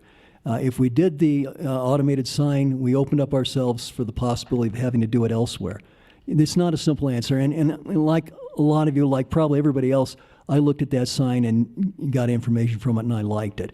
I mean, that doesn't mean they couldn't put up a sign. They'd still have to do, and still do the manual thing with the letters. But sorry, but it's a little more complicated than it looks. It got a yes/no answer last time, but there's more to it. Thanks. Okay, I'm going to change a little bit here and ask you a different kind of question, but it's a question that matters to everybody in this room. Many vote, and I'll give you up to 2 minutes even if you want for the answer. Many voters are confused about the Proposition HH ballot issue and want guidance. What's your stance and your advice on how we should vote on Proposition HH? Have at it, John. Me first? Yeah. Okay, this is the original amateur hour on this one. Ladies and gentlemen, I do not know. I really don't. Now, I serve on the Pikes Peak Area Council of Governments, okay, I'm the Manitou representative, and we talked about this, it was last week, okay, and we weren't conclusive. I think that the general thrust of it, the way it was, we didn't like it. Most of the individuals felt that they didn't want to do it. A couple jurisdictions adopted resolutions saying that they would oppose it. PPACG thought, well, this is pretty marginal. And there's some good things about that proposal, like the Senior Homestead Act. Okay, you're a senior, you're in your house, you've been there 10 years, you get a reduction in your property rate. Okay, you want to downsize, you want to move someplace, you lose that tax reduction. This HH would allow you to do that. You'd be able to move to the smaller house and take that reduction with you. But it does some other things. I mean, this whole taper financing thing is so convoluted that I think I became distrustful. So I don't want to vote for something that that is in my mind so fuzzy, and I frankly I don't understand it well enough. So please, you haven't paid me anything for my advice. My advice on this topic is just what you paid for it. It's worthless. Flip a coin. I'm sorry, I'd like to be more informed on it, but honest to God, our friends at the state level are not our friends at the state level. Thanks.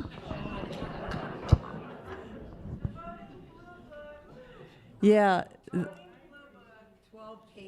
I was just going to say, I think that it's 12 pages in the Blue Book, a very convoluted legalese.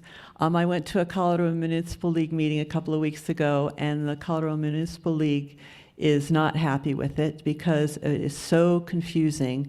I consider myself to be a fairly intelligent person, one would hope, although one would question me if I'm running for mayor. But anyway.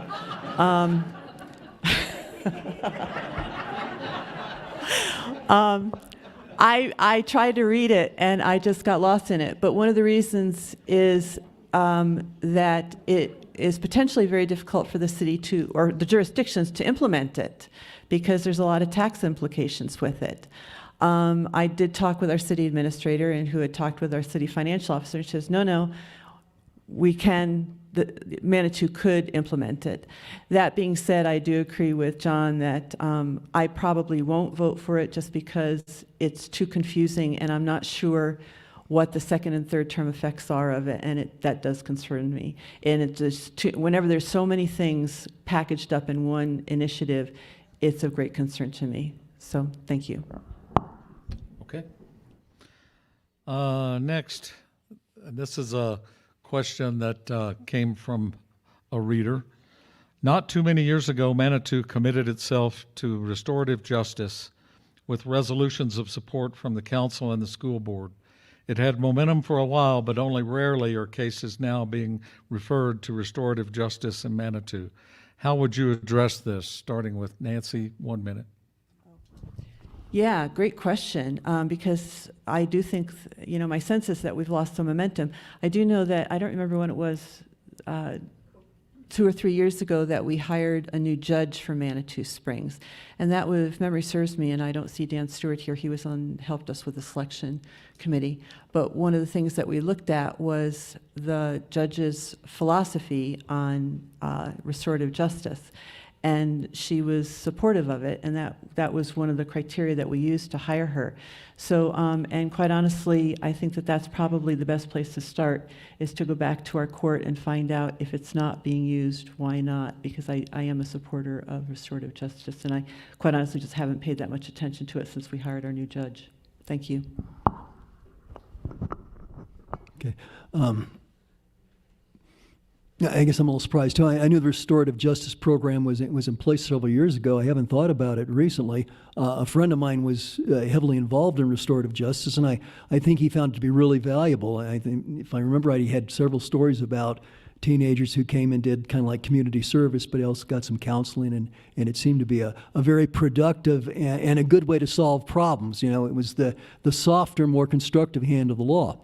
So I'm a little surprised. I don't have an answer as to why we're not doing it now. I have had, I'll see the county, the municipal court, municipal judge in there in court on Tuesday mornings once a month. And when she's not busy, I've gone in and just chatted with her a couple times, said, how are things going? Or do you feel like you have a spectrum of responses to deal with your cases? In other words, you can come down hard if that's what you think you really need, but can you come down with the amount of leniency when you feel that that's appropriate? So I'm a little bit surprised that it requires a bit of research. Thank you. Okay. Next question. Trying to, again, consolidate the views of many people and many questions that have been submitted. Because we've talked about parking so much in all this, but it seems like the most common point that is probably worth addressing here is, should we have a better way, and would you support a better way for residents to be able to park free downtown? John, up to a minute. Okay, thanks.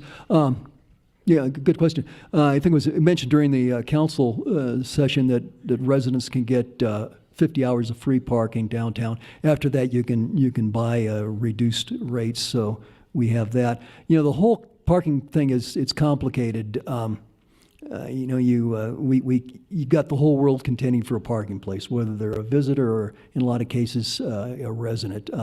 If you make it free for somebody, then the problem we've heard is that somebody's parked there all day, and they would be able to do that because they just get a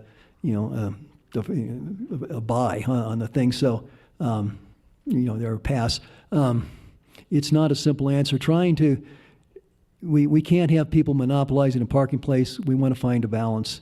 It's not simple. I think back to my grandparents had the house at 15 Ruxton. It's on a corner. They had no on-street parking. They lived there for 50 years and had to deal with it. So I'm kind of sympathetic to that. And in all my life, I haven't come up with an answer. Thanks. Yeah, so a better way for residents to park downtown. That will always be a question, and we'll never have enough parking no matter what we do. As long as we have a robust economy, we will never have enough parking because people will want to come to Manitou and park here. So I am totally open to suggestions. We've implemented all kinds of things that I think are wonderful. And I have also been going around the city, knocking on a lot of doors and talking to folks. And to answer a question you asked of the council members, one of the things that surprised me the most is how many people did not know about our free parking program downtown. So I've been doing a lot of education. Just go down to the pool and bring your license and registration, and you'll get 50 hours of free parking. It's great and easy.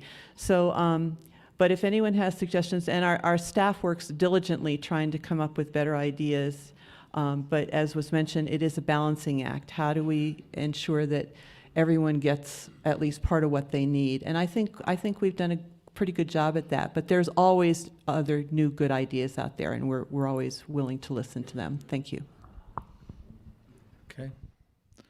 Next question from a reader of the bulletin for both of you, but we'll start with Nancy, and you can probably 1 minute will be fine for this. Please describe one specific thing you've tried hard to get done while on City Council, but you're disappointed in the result and you will continue to fight for. Yeah, actually that's pretty easy and probably pretty unknown to most of the people in this room or the city. I've tried very hard to give more respect and our confidence and our use of our boards, and particularly our boards. I think each board has up to 7 members on it. They are members of our community. They are hardworking, dedicated, committed, and it's a pretty thankless job in most cases. And I think that I've brought recommendations to council on a couple of different occasions and made little to no progress on it. So that is certainly, I would like to just elevate them in our city and how we use them and respect them. Thank you. Thank you. I guess foremost, the thing that came to my mind is the library, but I think we're very close to getting the library. Next month, in November, we'll receive bids for the construction. I think the funding's pretty well lined up. If you still like to donate, money's being accepted, so that'll get done. And also, we've set up, I think, a list of somewhat prioritized capital projects, and we're knocking some of those out. The City Hall's gotten work done. The police department will probably be next. At some point, the pool and the Hiawatha Gardens will come up. And as far as the Hiawatha Gardens, not the building, but the parking lot will be improved. There'll be bathrooms, so that we'll have, we'll be in the 21st century. We can get rid of those porta potties that say, "Welcome to the third world." So that'll be a huge step forward, I think. I got a few more seconds. I want to say that Nancy's idea about the boards and commissions, she did really work hard on those, and I would like to see her push forward with those in the coming years. Thanks. Okay. Here's a different question that's come up from time to time, and I've probably talked to you all about this, but should mayors serve terms of 2 years or 4 years like council? You have up to a minute, starting with John. That's a perennial question, Ralph, and it's one of your favorites. Okay, so of course, I think you all understand that we stagger it. The council terms are 4 years, and so like this time, you're going to vote for 3. We're all going to vote for 3 at-large people. In 2 years, it'll be our 3 Ward 3 people. Okay, and of course, we always vote for a mayor. Somebody asked me why we didn't do 4 years on the mayors. This was a mayor from another small town, and I said it's because we don't trust our mayors. We only give them 2 years. That's not probably the accurate answer, but it might be as good as anything. 2 years. That's about, I think, the natural lifespan of a hamster. I don't. It's when you think about that, you start thinking, geez, if we're going to start monkeying with the city charter, we could go through and think about a lot of things that could be improved. It kind of works for the mayor. You find yourself 2 years is not that much. You're kind of getting your teeth into a project. I don't think we have any major project that can be done in less than 2 years, thanks to paperwork. Thank you. Yeah, and that is actually something that I've thought about, and I've seen lots of pros and cons for both options. But one of the things that I may try to look at in the future is actually a refresh or looking at our city charter to see if there's anything that should be changed. And any of you who know how difficult it is to change city charter, that's not a small undertaking. And so would have to be done with great caution. But I think it would be a great way to look at this question and really identify all the pros and cons and get the community opinion on it. And at this point, I don't have a strong opinion one way or the other, except to say that I have put some thought into it in the past, and I'm interested in possibly looking at it again in the future. Thank you. Okay. Another question from the audience. What's the biggest mistake Manitou Springs has made in the past 30 years, and what can we still learn from that? Nancy. Can we have an hour? 1 minute. The biggest mistake we've made in the past 30 years. Well, I think one thing that maybe we should have looked at a bit more closely is annexing some of the east side no man's land, so to speak. And I don't say that with great conviction, except that it seems like it was a missed opportunity. So I guess I would just say that at this point. Thanks. At first, I thought this would be a hard question. You know, I think where we missed it was we have. I think we have a tremendous knack for kicking the can down the road, for not getting things done, for deferring maintenance. And we're seeing that now on council. We have a water tank that's 60 years old and needs to be drained and refurbished, and we're going to get that done. We have pipes that our city crews have pulled up, old cast iron pipes that are dated 1905. And you say, my God, this is where our fire hydrants, what they depend upon. There's a lot of deferred maintenance, a lot of infrastructure needs to be attacked. We've deferred that because it was too hard, too expensive. You know, that's coming due. I think, but I am proud of our efforts that we're getting some of this work done, and a lot of this we're getting funded with grants. So that's taken some of the pressure off of the taxpayer. Thank you. Okay. Let's see here. Here's another question that came from a reader. Should residents in neighborhood parking permit zones have to pay for their permits? Starting with John. No, they okay. All right. So, quick question. If you live in an area where you have a residential parking permit, should you have to pay? So, to me, that's basically, are you allowed to pay and park in front of your house? And I mean, if you are, do you have to pay for it? I don't think that's right. Maybe if you have multiple, I mean, if you've got like more than, say, 3 or 4 cars, I mean, multiple cars, you know, and you're really hogging the space in the neighborhood, yeah, you should maybe pay a penalty. But I mean, you should be able to have quiet enjoyment of your own life. You should be able to have a place to park. It should be close enough to you can carry, you know, your groceries in the snow and not have to struggle too much. I think it's unreasonable to ask people to pay to park in front of their house. Simple answer. Yeah, I'll probably have a very unpopular answer to that. I think that there is significant administrative costs for running the RPP, the Residential Parking Permit Program. It does take a lot of staff time to implement, got to make signs, got to enforce it, et cetera, et cetera. So I think that there is some potential for asking or potentially looking at that. And I'm in no hurry to do that. I'm not going to go out and ask for that tomorrow, trust me. But I'm not averse to discussing it. Thank you. Okay. Next, again, we're going to change direction, and this is something that we've done before in previous forums in other years. Some of you might remember it. We're going to ask the 2 candidates to ask a question of each other. Nancy, you get to go first, and the answers will be probably up to a minute. Should we put some distance between us? Should we put some distance between us? I'll be nice, John.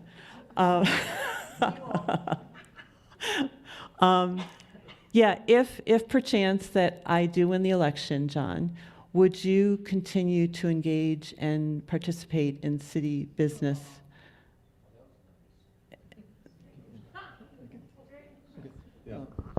Quick answer. Yeah, up to a minute. Okay. It would be limited. Yeah, I've given some thought to that too. I'm going to get friends with fly rod if I don't have a job. They're going to wear out a couple pair of hiking boots. Yeah, I would still stay involved. The library is key. That's close to my heart. That's a big deal. I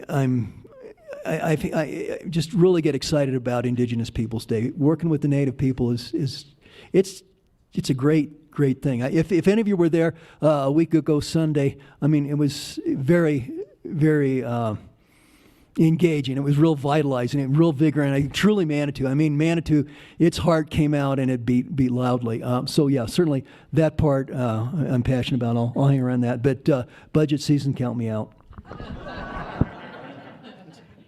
That's hard work. Now you get to ask the question, John. Be nice.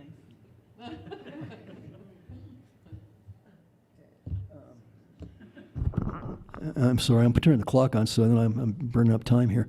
And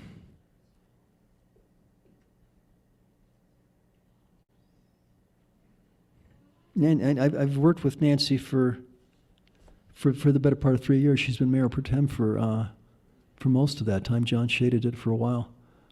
We've worked closely together. If I get hit by a bus, Nancy's job was to take over. I've avoided getting hit by buses. You know, I don't know. We've worked closely. We disagree on some things. We disagree on the URA. I think we've disagreed on the Hiawatha Gardens. My thinking on that's changed a little bit, but we've also done a lot of work with the Hiawatha Gardens. The city's in a financial position where I think we're not struggling quite as much, so we've got some leeway to think of opportunities. Well, what's the question? I know. I'm not. I'm sorry. I don't have a question. I better pass. So, but I guess the point is, we've worked together. I think I know what I need to know. Thanks. I know that doesn't help you, but I'm sorry. That's an honest answer. I'm going to ask one more question of the two of you because I think everybody's wearing down, and then we'll have closing statements. And the first answer will be John, since you didn't ask the last question. The voters have to make a decision in this race. What is the main reason why they should vote for you and not your opponents? How much time? A minute. A minute, okay. Several things. Well, Nancy's going to be on city council one way or the other, okay? So she'll bring her brains and skills to the table and her opinions, and they're different from mine. If I come back to council, if I'm doing this job again next year, I'll have my experience. I'll have the relationships that I've built outside of Manitou Springs, which are with, Colorado Springs, with mayors, and basically all the other neighboring jurisdictions with Colorado Springs council people. I have several of them that I work with on a couple of boards. I had a pretty good relationship with John Suthers when he was mayor. I had a couple favorable meetings with Yemi, so I'll have that experience. I'll have the passion. I want to see the library built. I want to see some other things off the ground. I'd like to see utilities start to get buried. I'd at least like to see a plan to where we can do that. And I think next year, when we talk to CSU about our franchise agreement, we can start to build in some financial planning so that we can systematically, over the course of a number of years, bury the utilities, harden the utilities. We can have reasonable light posts and trees that grow up to however God wanted, however high. You won't see the utilities people coming in and butchering the trees. Thanks. Yeah, I think Manitou is about ready to go to a transition. And I think that we've done a very good job for the past 4 years since John has been mayor, and I've got no complaints with that.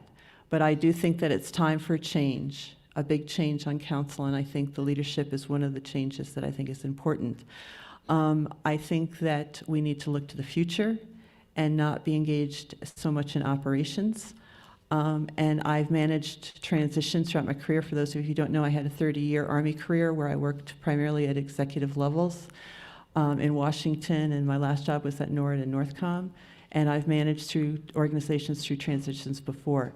So I want to be prepared for when Manitou changes, and I want to help manage that change within the values of Manitou Springs, so that we know what is great about our community and maintain that into the future. Thank you. Okay. With that, we'll go to closing statements. You will have up to 2 minutes to say whatever you want to say, revise or change any answer from earlier, or have at it. Nancy, you go first. So I'm going to probably repeat myself a little bit, but this election is your opportunity to vote for a vision of what Manitou Springs can be. It's time to look not only at what your council accomplishes, but how we do our work and how we govern. I believe we need to proactively manage change instead of waiting to react to it. I'll lead by being respectful of all those who attend council meetings. I will keep council at the policy level and trust staff to do their jobs. I'll ensure that your city council is transparent and that we work as a team to set priorities in accordance with our community's values. I'll be a mayor who listens to all the voices of Manitou Springs. My experience, approach to key issues, and temperament make me your best choice to lead our city into the future. And I'm asking for your vote to allow me to do that. Thank you. Okay. I'm the product of Manitou Springs, for better or worse. I come from the Manitou community. I've lived my life here. I ran the weekly newspaper here for 18 or 19 years.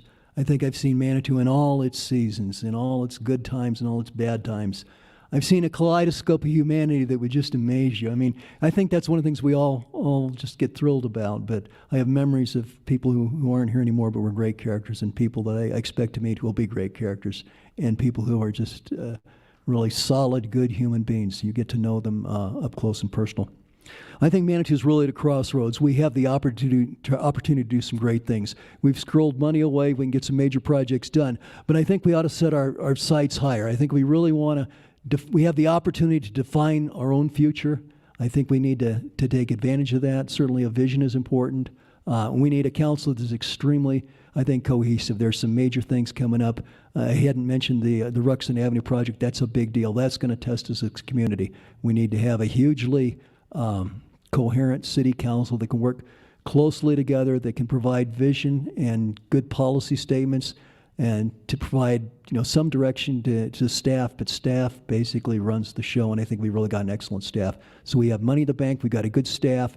We have good relations with external operations, with external entities. We need to focus and get things done and be cooperative. Thank you. You can applaud.